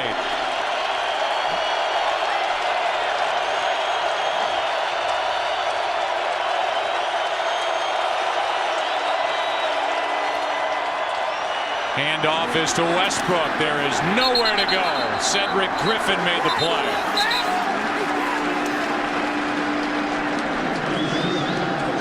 You mentioned what this Minnesota defense has done in stopping the run. First team since the merger in 1970 to lead the league defending the run 3 straight years.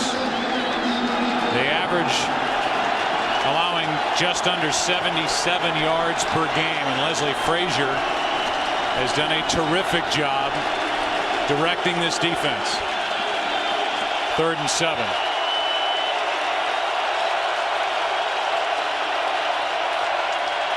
McNabb runs out of time, and the pass is incomplete. They're going to say that McNabb's. It's a sack. It's no incomplete pass, and that's big. They're going to say that McNabb's forward progress was stopped, so he doesn't get rid of the football. And that takes it all the way back to the 43-yard line. And that was Chad Greenway and Napoleon Harris on the linebacker blitz, and they've had success with that move.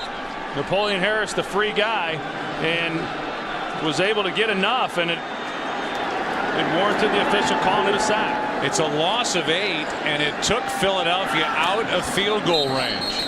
Bobby Wade with a fair catch at the 10. So because this was a sack and not an incomplete pass, a loss of 8, no field goal try, still a 2-point game.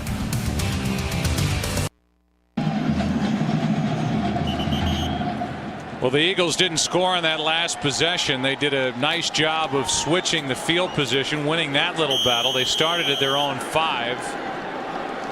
And after the punt, Minnesota will start with it at their own 10.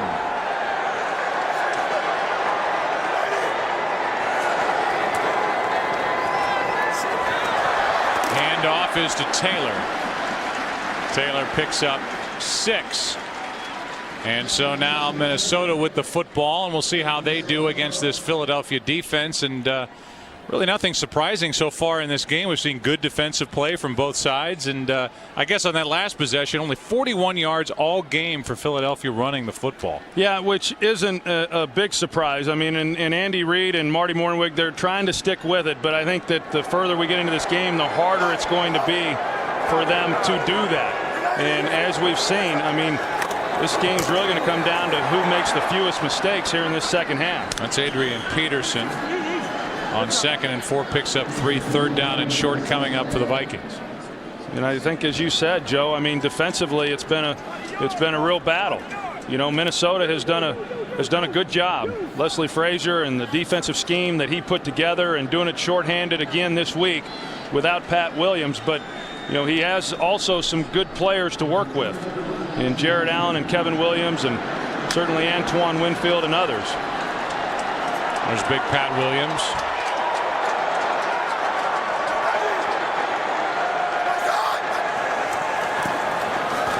Handoff is to Peterson, and Adrian Peterson is brought down by Gokong. Looked to be short of first down yardage. He is. You see him right here, and he does a good job of scraping, and he's able to just get a play. You see Peterson, he's trying to get underneath it. And just a good job there by Philadelphia to stretch it out, and Peterson trying to be patient and come underneath that and find a crease, but good gap control. That's what we talked about. It's what Jim Johnson has talked about all week. And for them to be able to stop them on 3rd and short, a good play. Kluwe with another punt. Deshaun Jackson has room to run. Deshaun Jackson hops out of bounds at the 40. And there was only one player over on this side of the field for Minnesota. A 30-yard return. So 1 for 30, 1 for 62 returning punts for the rookie Deshaun Jackson.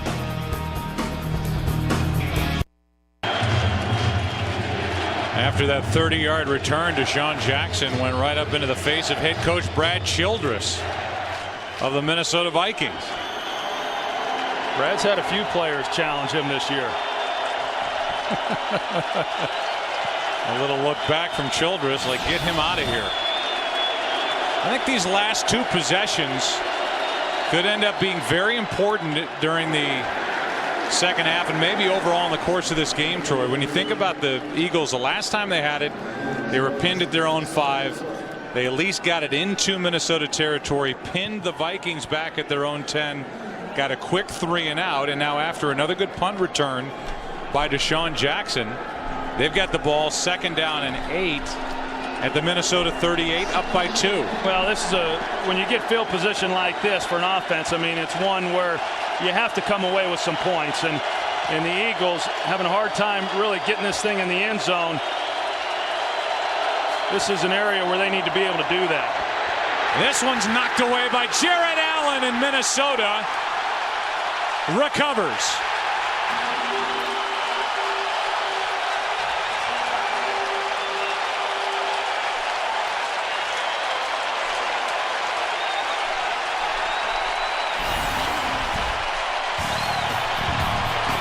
Jared Allen got the right hand on the football. Fred Evans recovered for the Vikings, who take over at their own 46, down 2. Today's game on Fox is sponsored by UPS. What can Brown do for you?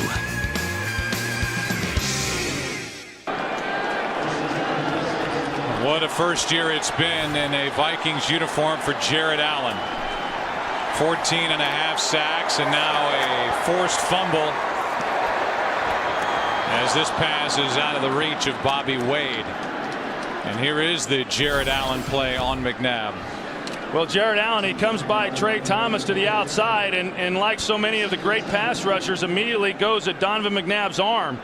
And then you see Andy Reid talking to Donovan about what exactly happened. I know in talking with the coaches prior to this game, you know, Trey Thomas was going to get some help on some of the shorter throws, but on the deeper drops, you know, or on the shorter throws, they were not going to give him help, but on the deeper drops they wanted to. That time they didn't give him any help, and they paid for it. Shanko is down. We'll take a break.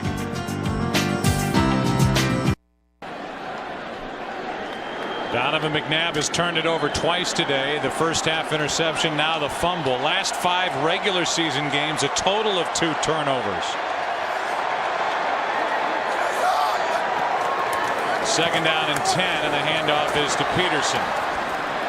Peterson fights his way to the 49 of Philadelphia, picks up 5. Akeem Jordan and Brian Dawkins in on the stop. It's 3rd down coming up for Minnesota. Well, Adrian Peterson, he had trying to keep him front side. He cuts back, and Dawkins and the rest of them are there to make the play, but not until after he's picked up 5 yards. You know, talking with Jim Johnson there at the half and knowing how critical these 3rd downs are. Another big one here. And that'll do it for the first 3 quarters in this wild card matchup between Minnesota and Philadelphia. Eagles lead by 2. Vikings with the ball 3rd and 5 when we start the 4th. Back after this.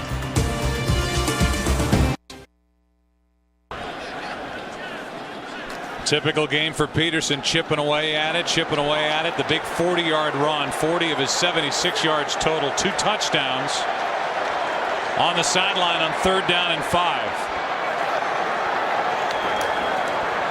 Jackson looking for somewhere to go with it. That ball was hit maybe on its way out, and the pass incomplete for Berrien. That ball came out funny. I don't know if somebody got their hand on it or not. There was a ton of pressure on Tavares Jackson when he let it go. And the Vikings now 7 for 14 on 3rd down. Yeah, Tavares Jackson actually had time, but he just couldn't find anywhere to throw the football. You see the little bit of a slant and go there by Bernard Berry, and he's able to get one-on-one on Quentin Michael. But good coverage on the back end there.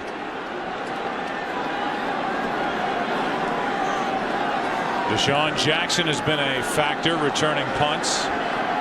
He'll let this one go, and it takes a bounce and is kept alive. The 2 officials are looking at one another and trying to determine if that ball was tapped. While McCauley had his foot on the line. I don't think his foot was on the line, Marcus McCauley, but they have yet to really determine where the ball is going to be placed. Number 21 went into the end zone, did not reestablish with 2 feet, then touched the ball. Therefore, ruling is a touchback. So that's First down at the 20-yard line. That's McCauley, and Philadelphia will take over at their own 20. So there's McCauley into the end zone. They say didn't establish his feet back in play. Philly has it at their 20. Today's game on Fox is sponsored by Visa. No matter how you prepare for game day, Visa is the way to go. By Subway, home of the famous always made fresh $5 footlong. By the 2009 Cadillac CTS. And by Budweiser Select, full flavor, 99 calories, the exception to the rule. During the break, Brad Childress threw the challenge flag. The call was that Marcus McCauley did not establish both feet back in the field of play before he tapped the football. I think that's a pretty definitive replay that once he was in the end zone, then he got back out of the end zone. And it certainly looked like McCauley did what he had to do to establish both feet in, tap the football. And we'll get the call now from Tony Correnti.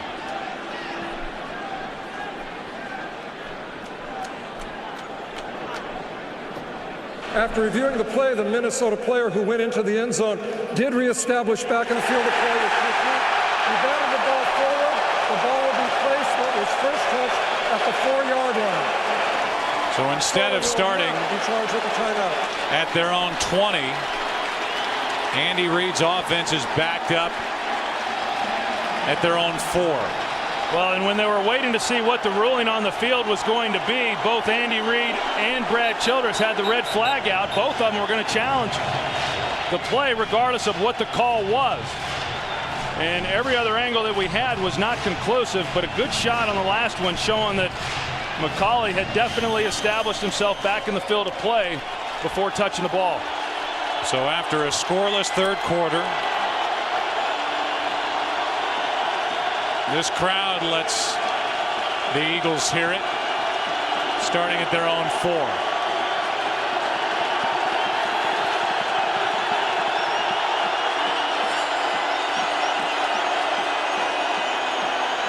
Handoff is to Westbrook, running right. Picked up 1 to the 5. Good play made by Benny Sepp. I tell you what, you talk about loud being down there in that end of the field. Backed up into the end zone, not able to use hard count. You just really got to get up and get the ball snapped, because these offensive linemen are not going to be able to stay in their stance for long without getting jumpy. Brian Westbrook with 14 touches in this game and 27 yards. He has been shut down by the Minnesota defense. A blitz, 2nd and 9, pass caught by Avant, who comes up with another conversion. He gets a first down. He had a couple of third down conversions the last time the Eagles had it. That was good for 11. Well, you talk about a big conversion here and giving yourself a little bit of room in the event that you have to punt. Avant just settles down right there in the hole. It's a pretty good look right there of what McNabb saw when he turned it loose to Avant. 5 catches today, just 32 all year for Jason Avant.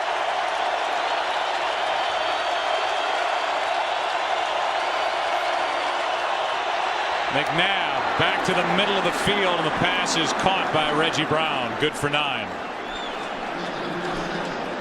Well, we saw what happened last time they singled up on Jared Allen with Trey Thomas, and this time they're going to come out with a back, and they're going to chip him with Correll Buckhalter. And that provides McNabb some time. That's an area of the field right there at the linebacker level over the ball where we've seen a number of completions here in this game. 18th career multiple sack game for Jared Allen, 6th time in his last 11 games.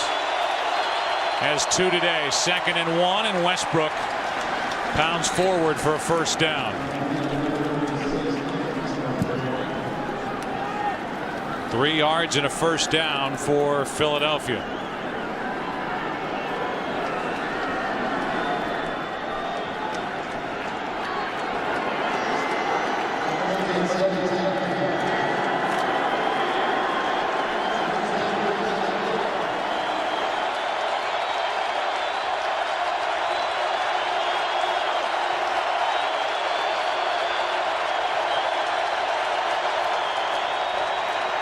On first down, McNabb throws to a wide open Kevin Curtis. And the receiver, who missed 7 games during this season, first 6 with a sports hernia, then missed a game later in the year with a calf injury, had just 33 catches this season. Makes this grab, has another Philadelphia first down, and this has been an impressive start to a drive that began at the Eagle 4-yard line. Not easy to do, but right now you can tell that, you know, Donovan, he's seeing the field pretty clearly, and these corners on the outside are giving the receivers some real respect with the depths they're playing off of them. Westbrook gets back to the line of scrimmage. First guy there was Jimmy Kennedy, former first-round pick of the St. Louis Rams, who fizzled in St. Louis and now is getting a chance to play because of the injuries up front to Pat Williams and Ray Edwards. Well, I tell you, I'm a little impressed with Andy Reid and Marty Mornhinweg and what they have done. They have not run the ball very well in this ball game, but yet, unlike other times when Andy would be very quick to get away from it, he's at least continued to try to mix in enough running so that they don't put this offensive line in a real bind throwing it every down. Looked like a false start against Philadelphia.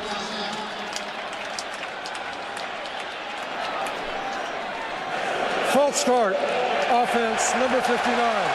5-yard penalty, remains 2nd down. That's Nick Cole. I don't know if that last play was going to turn into a trick play or not, but after the play had been blown dead, Brian Westbrook took the initial throw, then threw it down the field. And maybe not. That might have been out of frustration. And why not? He's had 14 carries, 18 yards. I was going to say, why would he clue in this Minnesota defense if that play is there? And Andy's trying to calm him down. Yeah, I don't think he would have. 2nd and 15. Back to the far side of the field, and it's Curtis who's dragged down from behind by Griffin. Gain of 8. You were talking about Kevin Curtis a little bit earlier and the amount of time that he has missed this year, and you know, I really think he's a really good player, and when he's put in the right role, I think it's fair to say he's a great player, but they've missed him when he hasn't been on the field. 3rd down and 7.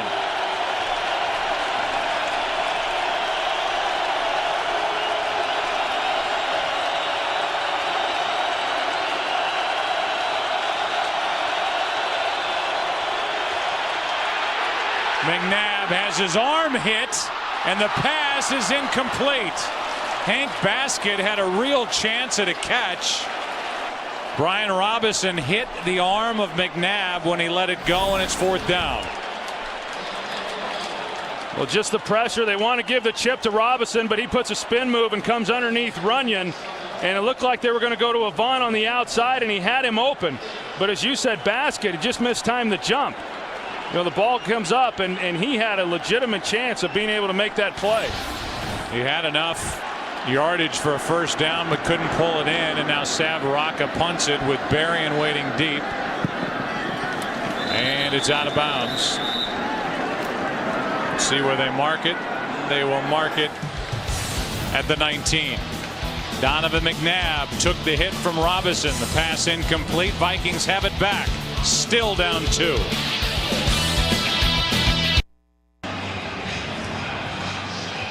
Brian Robison got the start in place of the injured Ray Edwards, who's out with a bad left knee, and Troy's played a terrific game. And the concern by Leslie Frazier coming into this game was how well he would hold up. He's held up just fine. Here is Peterson over the left side, picks up 5, down to Chris Myers. Joe, the defensive line of the Vikings gaining more and more confidence despite being down a couple of starters. Jared Allen in the first quarter had pressure, and defensive line coach Carl Dunbar said not only pressure on Donovan McNabb, but we see him holding the ball rather loosely. And if you get to him, you can knock the ball loose. And so far, not a lot of rest for this defensive line, but they're keeping the heat and the pressure on Donovan McNabb. Yeah, you can see Donovan, when he goes to drop, he always has been inclined to really stretch the ball out behind him before turning it loose, and boy, they've gotten some strips on him because of it. Play action from Jackson, and the pass is complete to Sidney Rice. 14-yard completion to Sidney Rice. You can see the cushion that Asante Samuel is giving Sidney Rice. Earlier in the game, we saw him jumping the routes on Sidney Rice, and as I was saying at that time, Sidney Rice, who is coming off a knee injury and is still really not 100% and not a real speed guy, I'm surprised that Asante has now elected to play him a little softer. Handoff is to Peterson. Chris Gokong is there, gain of only 1. You know, pretty interesting when you look at these two offenses and who's had the problems protecting the quarterback. Coming into this game, the Eagles had done a terrific job, and Donovan McNabb had done a great job of getting the ball out and not absorbing a lot of sacks. But not only has he been sacked 3 times, he's been knocked down a bunch as well here in this game. And Tavares Jackson, on the other hand, he's been able to get it out for the most part.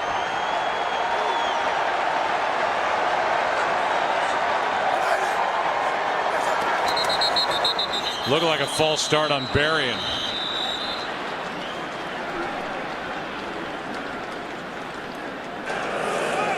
False start, offense number 87. 5-yard penalty, remains 2nd down. A little flinch by Bernard Berrien, and that is the first Viking penalty of this game. So only 1 sack for this Eagles defense, 3 for the Minnesota defense.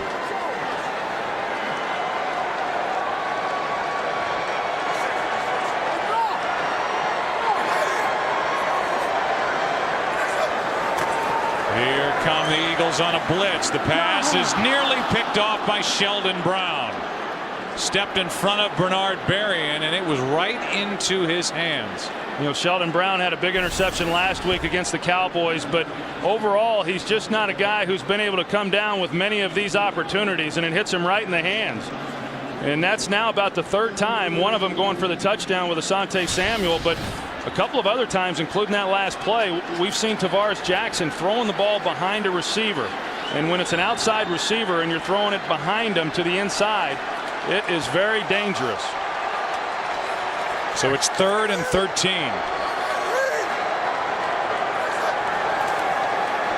Another blitz. And Jackson throws out of the reach of Schenko. Darren Howard was coming on a blitz. He was the first one through. He wasn't alone.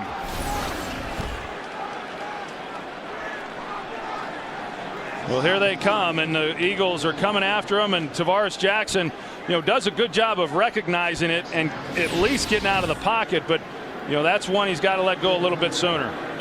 Vikings now 0 for their last 4 on third downs. They started 7 for 11. And Kluwe with another punt. It'll bounce in front of Jackson and bounce backward.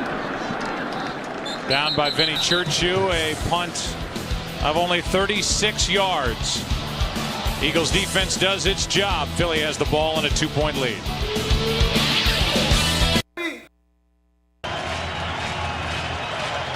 There is Taylor Hicks, who was the American Idol winner, season 5, sang our national anthem before today's game. Did a great job.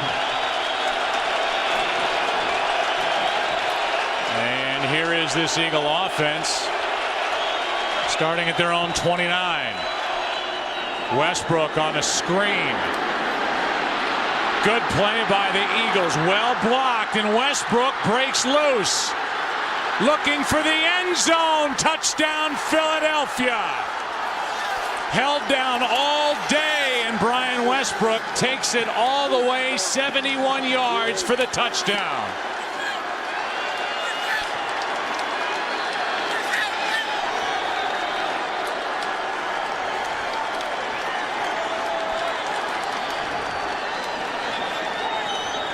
Tell you, when they initially set that thing up, Joe, it didn't really look like it was going to go anywhere, but then they were able to get some blockers. Nick Cole in particular was able to get out in front.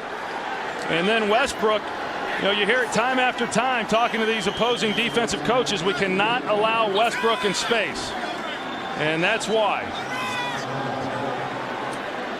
This, for a while, had turned into a battle of these two defensive coordinators. Jim Johnson, you just saw Leslie Frazier. And Brian Westbrook, who had not been a factor. First 16 touches, a total of 32 yards, goes 71 on the screen for the touchdown. Yeah, initially you're going to see Westbrook. He gets out in front of Nick Cole and his blockers, but then he sets him up, and Nick Cole finishes him off. I mean, Westbrook starts up inside, realizes he's got help to the outside, and bounces it and allows Nick Cole then to clean it up for him. And then it's just a matter of running with the football in the open field and seeing what you can do with it, and not many people are going to be able to catch him in that situation. Kevin Curtis blocked downfield. Deshaun Jackson got out in front of Benny Sapp. So the two receivers helped to convoy Brian Westbrook into the end zone. And I'm going to say it again. Westbrook, who was the focus of any defense when you play the Eagles, first 16 touches, 32 total yards, goes 71 yards on that screen for the touchdown to make it 23-14 with 6:37 left in the fourth quarter. He's like Adrian Peterson, I mean, you think you've got him bottled up throughout the day, and you just keep giving him the ball. You keep calling his number, and at some point something's going to break. The other part of it was Kevin Williams came so close to blowing that play up, number 93 for the Vikings, and he just stumbled at the last moment as Maurice Hicks returns it. 25-yard return, and now the Vikings have it, trailing by 9.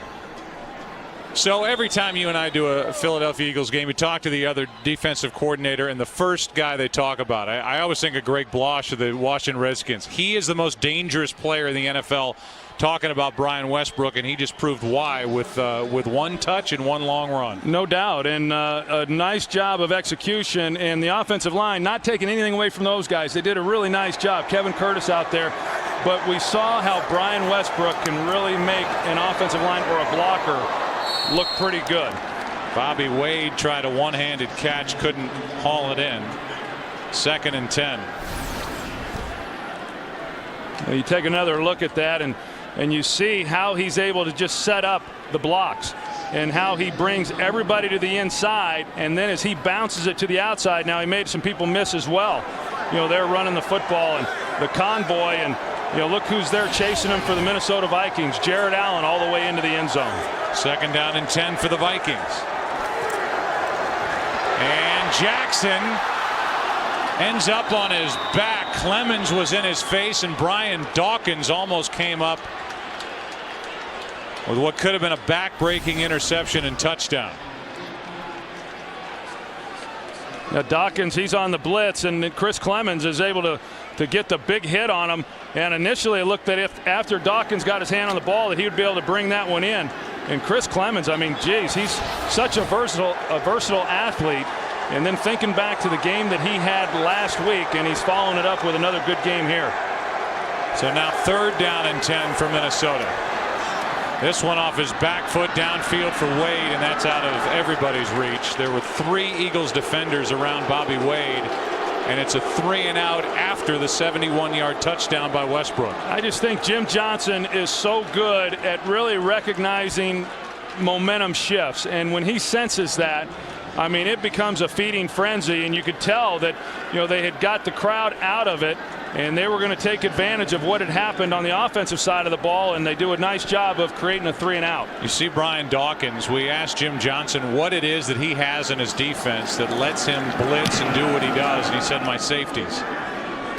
And that certainly means Brian Dawkins first and foremost. Here is Deshaun Jackson. This time it's well covered by the Vikings downfield. Just a 3-yard return after a 53-yard punt. Number 20's doing it again this week. The heart and soul of that Eagle defense.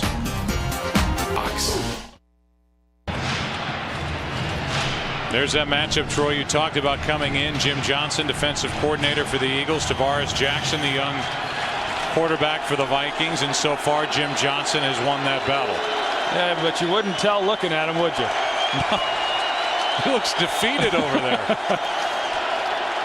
9-point Eagles lead, and now Westbrook trying to get his ground game going. Picks up 2. Benny Sapp made the play, and McNabb has had this sort of day. 1 touchdown, 1 interception, 8 different receivers. And while Philadelphia at the wide receiver position didn't have any individual make 70 catches or have a 1,000-yard season, as a group, 197 receptions, over 2,600 yards, both 9th best in the NFL. They don't have one stud, but they have a group that McNabb will spread it around to. Yeah, and that's the way Andy Reid prefers it. 2nd and 7.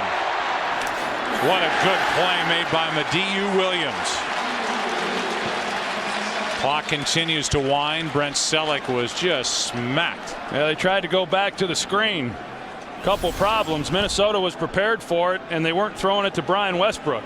You know, you see Madieu Williams, he just sees it all the way and is able to come up and make a hit on Selleck before he's able to even get turned around. I think right now Andy Reid knows his defense is playing great. He's got a 9-point lead. You know, don't take any unnecessary chances. I wouldn't be shocked to see him some safe play, maybe even run the ball, keep the clock running, and let his defense go back out there. And that's exactly what they do. Brian Westbrook is about 1.5 yards shy of a first down, but the clock continues to wind. And Andy Reid, with the way his defense has played over the last month and a half, why not send him back out there and force Tavares Jackson to try and beat you? The Vikings need 2 scores. Yeah, I think it's a smart call, and as I said a little bit earlier, I really think that this offensive staff has done a good job. You know, they haven't run the ball really all that effectively, but yet they've hung in there, and I think the numbers will still be a little skewed at the end of the day. But I think in a normal game, this is one of those that Andy probably would have abandoned the run real early. Rocket hits a good one. Real good one. Checks up and around the 15-yard line.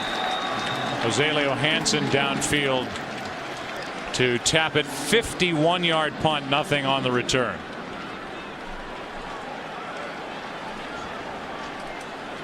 Coming up next, right here on Fox, it's the AT&T postgame show. Certainly plenty to talk about, and then 24 Redemption, an encore presentation at 8 Eastern and Pacific right here on Fox. Starting at their own 15. Vikings the last 6 times have had the ball, they've punted it at the end of every drive. Jackson throws, and the pass broken up by Sheldon Brown. Timed it perfectly as he planted his shoulder pad in the back of Sidney Rice. The secondary for Philadelphia has just gotten better and better as the year has gone along. I mean, the defense in general has been good all season long. The run defense has been good, but the pass defense has dramatically improved. They've made some changes in the lineups as the year has gone along, but the guys have really stepped up their play, and that's one of the reasons why it's been so difficult to score points against this unit. Jackson throws, and out of the reach of Asante Shenko, and now it just looks like it's completely unraveled for Tavares Jackson. Well, this is a part of the game that, you know, one, he probably just hasn't gotten a lot of work with, and as a young quarterback, you know, they're able to huddle up right now, but you can tell that if they complete a pass and they keep the clock running, they're going to go into a no-huddle offense. They're going to have to. But they just have, he hasn't been able to get that completion to where you can at least try to start putting the defense on their heels. Jackson is 1 for his last 10 throwing the football. 3rd and 10. Pressure in Jackson's face. The pass incomplete, but a flag comes down, and it could be for the hit on Tavares Jackson. Personal foul, roughing the passer, defense number 56, a blow to the side of the helmet. 15-yard penalty, automatic first down. It's Akeem Jordan. Yeah, there it is, and that's a textbook. That's an easy call there for the official. And you know, when you come in, you really got to keep your hands up.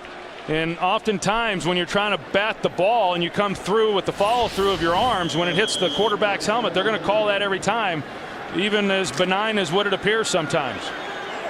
It's Eric Bieniemy, the running backs coach, talking to Adrian Peterson. Eagles have the Vikings right where they want them, in a spot where they have to throw the football. They need 2 scores.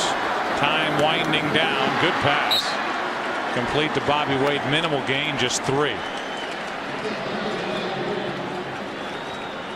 Under 3.5 to play. And for the Eagles defense, 13 blitzes, 1 sack. You referenced the game last week that Minnesota had against Steve Spagnuolo, who was the pupil under Jim Johnson for 8 years when they were together in Philadelphia, and he is now not just the defensive coordinator of the Giants, but one of the hot head coaches in waiting in this league. Is Tavares Jackson is going to run for the first time in this game and slides down in midfield with a Viking first down. And that's really the first time today that we've seen him get outside the pocket and be able to pick up some yards with his legs. And I know in talking with Jim Johnson prior to this game, he really expected to put on the film in his preparations this week and see a lot more of this. And he said he was surprised that, yeah, he has the ability to run, but he's really more of a pocket passer. Here's a bad snap, and it's recovered by Philadelphia and Jaquay Parker. And that might just do it. A bad snap in the shotgun, and Tavares Jackson and center Matt Burke come off the field talking or yelling at each other and shaking their heads, as now Philadelphia takes over, up by 9 with under 2:50 to play. Now you see the snap, it's just down there at Tavares Jackson's ankles. I mean, he really had no chance. Here he is trying to look down the field and see what the coverages are and where his hot reads might potentially be. And Matt Burke, that's very unusual to see that type of snap from an all-pro center.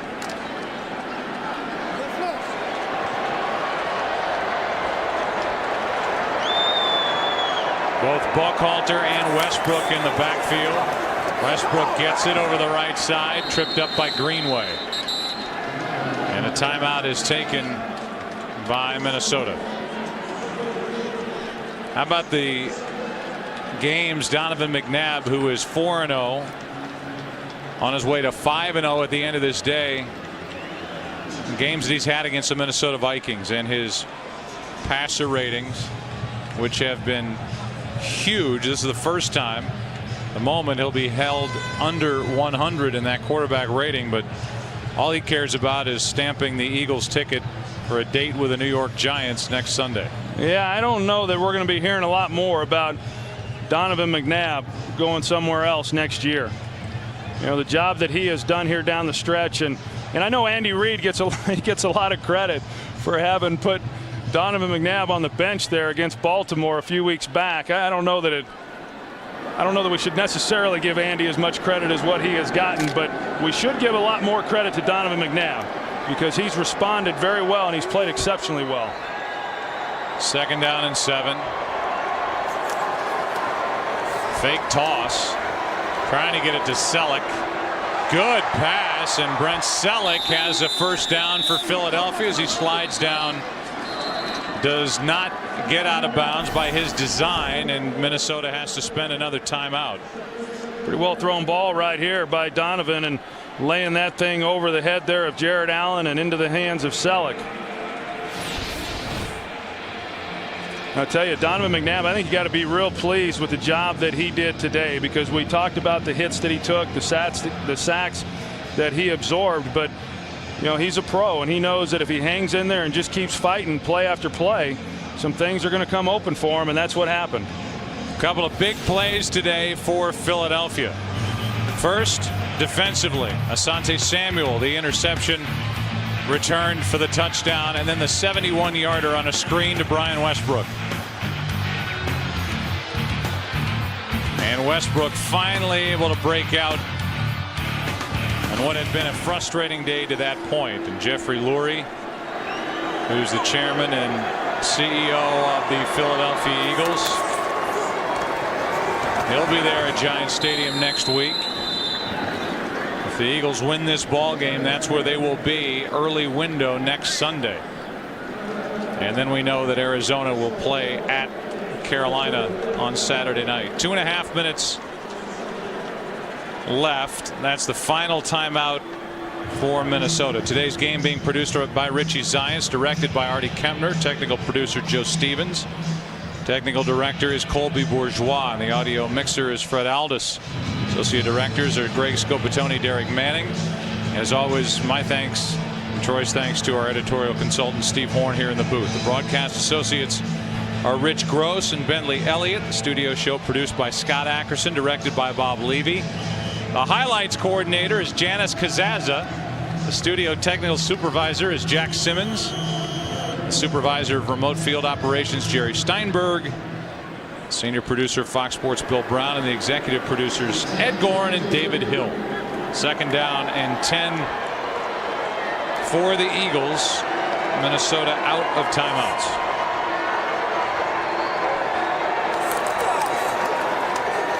Handoff is to Westbrook, and he'll lay down. And a penalty flag comes in at the end of the play. It's a hold against Philly. Holding, offense number 89.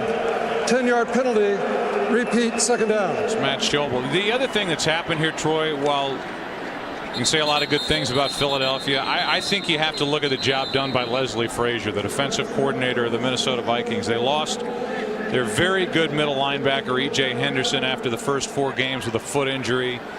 He played this game without Pat Williams, played this game without Ray Edwards.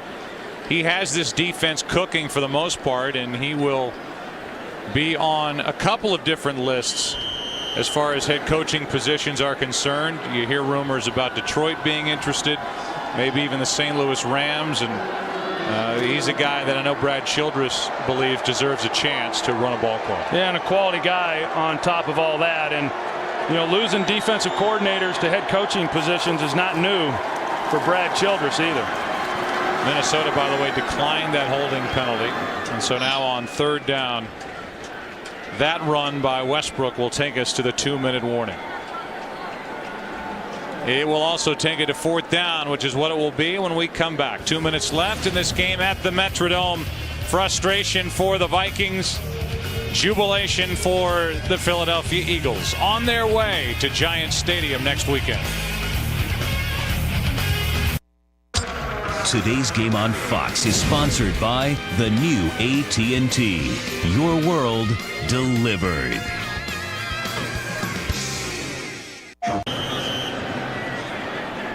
Andy Reid was with Brad Childress at Northern Arizona, then brought him to Philadelphia. When he got the job there, first as the quarterback's coach, then as the offensive coordinator, as David Akers has been very impressive here today, drilling another long field goal, 45 yards to make it 26-14. It looks like another matchup between the Eagles and the Giants. Each team won on the other's home turf. Giants racked up 218 rushing yards in their Week 10 win at the Eagles, and then not too long ago the Eagles at the Giants, one of the best days in a long time for Brian Westbrook. 203 total yards, and the Eagles hold the Giants to 211 total yards as an offense en route to that 20-14 win. So that game, assuming the Eagles win this one, is next week on the air at noon Eastern right here on Fox. It'll be the fourth matchup in the playoffs between the Philadelphia Eagles and the New York Giants. Yeah, and two teams that clearly know each other very, very well. And as you said, Joe, with the Eagles having won at the Meadowlands just 4 weeks ago, I mean, a game that they certainly will go into with great confidence. And I know the Giants, having had this weekend off, they'll be more than prepared as well. Adrian Peterson is waiting for this kick from David Akers. Had a kick return this year, and now gets one here in the playoffs. At least he's going to give it a shot. And David Akers has been a real weapon here today. Got that one into the end zone. Don't forget, coming up, it's the AT&T postgame show, and then an encore presentation of the movie, in essence, 24 Redemption, at 8 Eastern and Pacific right here on Fox. That leads into the season premiere of 24. And if you have not seen that yet, you're a 24 fan or want to get hooked on that series, watch it. It is very, very well done. Robert Carlyle is in it. And Jack Bauer is back on Fox tonight. Tavares Jackson underneath for Chester Taylor, and a good play by Lito Shepherd, two-time Pro Bowler who has been a lost guy defensively for the Philadelphia Eagles this year, as he has been replaced first as a starter when they got Asante Samuel, then as a nickelback by Joselio Hansen. And a false start. Yeah, Lito Shepherd was hoping that he would be let go or traded earlier in the season. Offense number 62. 5-yard penalty, remains second down. And it'll be interesting to see exactly what happens to him next year, because he is still under contract. You know, and we talked a little bit about Leslie Frazier and the job that he did. I think we also need to give credit to Brad Childress and the job that he did, and really the entire organization. And when you consider the fact that this team came into this year losing their first 2 games, and for him to be able to hold it together and get 10 wins, pretty impressive overall. Absolutely. This is Chester Taylor just across the 20, where it will be third down. Jaquay Parker on that stop. Yeah, Brad Childress in his third year now, an even record overall of 24-24, 6-10 his first year, 8-8 last year, 10-6 this year. A lot of good pieces to the bigger puzzle here with the Vikings in place. This is Chester Taylor again, has a first down. Brought the Vikings their first divisional championship since the year 2000. First playoff appearance since 2004. But coming up to this point short against the Philadelphia Eagles and his mentor Andy Reid.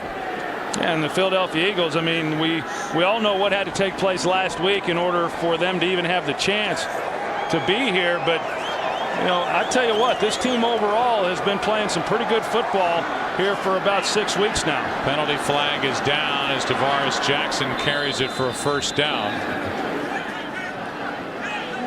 It's a hold against the Vikings, so this one's coming back. I mean, we keep referencing that. First down. And I would imagine the diehards are watching this game right now, but in case you don't know, because of the way the season unfolded, when the Eagles woke up last Sunday morning, the odds for them to make the postseason were very, very slim. I mean, when you think they had to have Tampa Bay lose at home to Oakland, that happened, and then they needed either Chicago to lose or Minnesota, combined with a win over Dallas, Chicago lost to Houston. Tampa Bay lost at home to Oakland. And then Philadelphia took care of the rest as Brian Dawkins steps in front of Berrien and breaks up that play. Yeah, now none of that matters anymore. You know, I mean, as improbable as it was that they would get to this game, now they're going to win the wild card game, and they're going to go back on the road next week.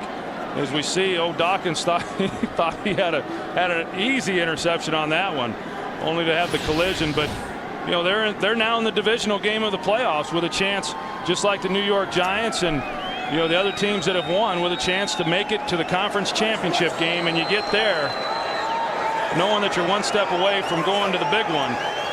That's a lot of fun for these teams. Here is Chester Taylor. And these defensive players for the Eagles are just teeing off with their hits. A gain of 8. Clock continues to wind, and now Andy Reid, one of 3 coaches to reach 7 divisional playoffs in 9 seasons. Marv Levy, longtime head coach of the Buffalo Bills, and George Seifert did it as well. You'd almost like to see the Eagles make it all the way to the Super Bowl, if for no other reason, just to see how good that beard's going to look here in another month. False start, offense number 62, 5-yard penalty. As this occurred inside of the last minute with the clock running, the game clock will be set now to 8 seconds. With the game clock operator, reset the game clock to 8 seconds. So it's a 10-second runoff, and that will just about do it. Yeah, they were growing playoff beards. Jim Johnson couldn't wait to get rid of his after that loss at Washington. Andy Reid has kept his. I think Andy's cheating a little bit, though. I think he might be going in there and just trimming it down just a little bit. Last play of the day. And that's it. Philadelphia has won. Donovan McNabb is charged up, and the Eagles are moving on to a date with the Giants next Sunday. Let's go down to Pam Oliver and Brian Westbrook. Okay, Brian, we talked about it the other day, just maybe getting some more screens in this offense. Boy, you got that one, and you really did a great job on it. How did that unfold? Well, you know, Don got rid of the ball fast, and I would say I had 10 guys downfield blocking for me, you know, and it just happened for me. My offensive line did a great job downfield. Wide receivers did a great job downfield. My fullback did a great job downfield, and you know, those guys are overplaying a lot of things today, and we weren't able to establish a run like we needed to. But that screen came just in time. Next week against a division rival, a rested rival at that. What are some of your early thoughts about that when you've had tremendous games against them? It's going to be a tough game up there in the Meadowlands. And you know those guys are rested. They're a very good football team for us, and we have to go out there and try to execute our game plan to play our game. Appreciate it. Thank you. All right. Back to you, Joe. All right, Pam, thank you, and thank you to Brian Westbrook for sticking around. We'll see him next Sunday. The 4 pieces of that wild card puzzle are now complete. The Ravens winners, the Cardinals winners, the Chargers, and now Philadelphia. We'll come back and wrap up after this.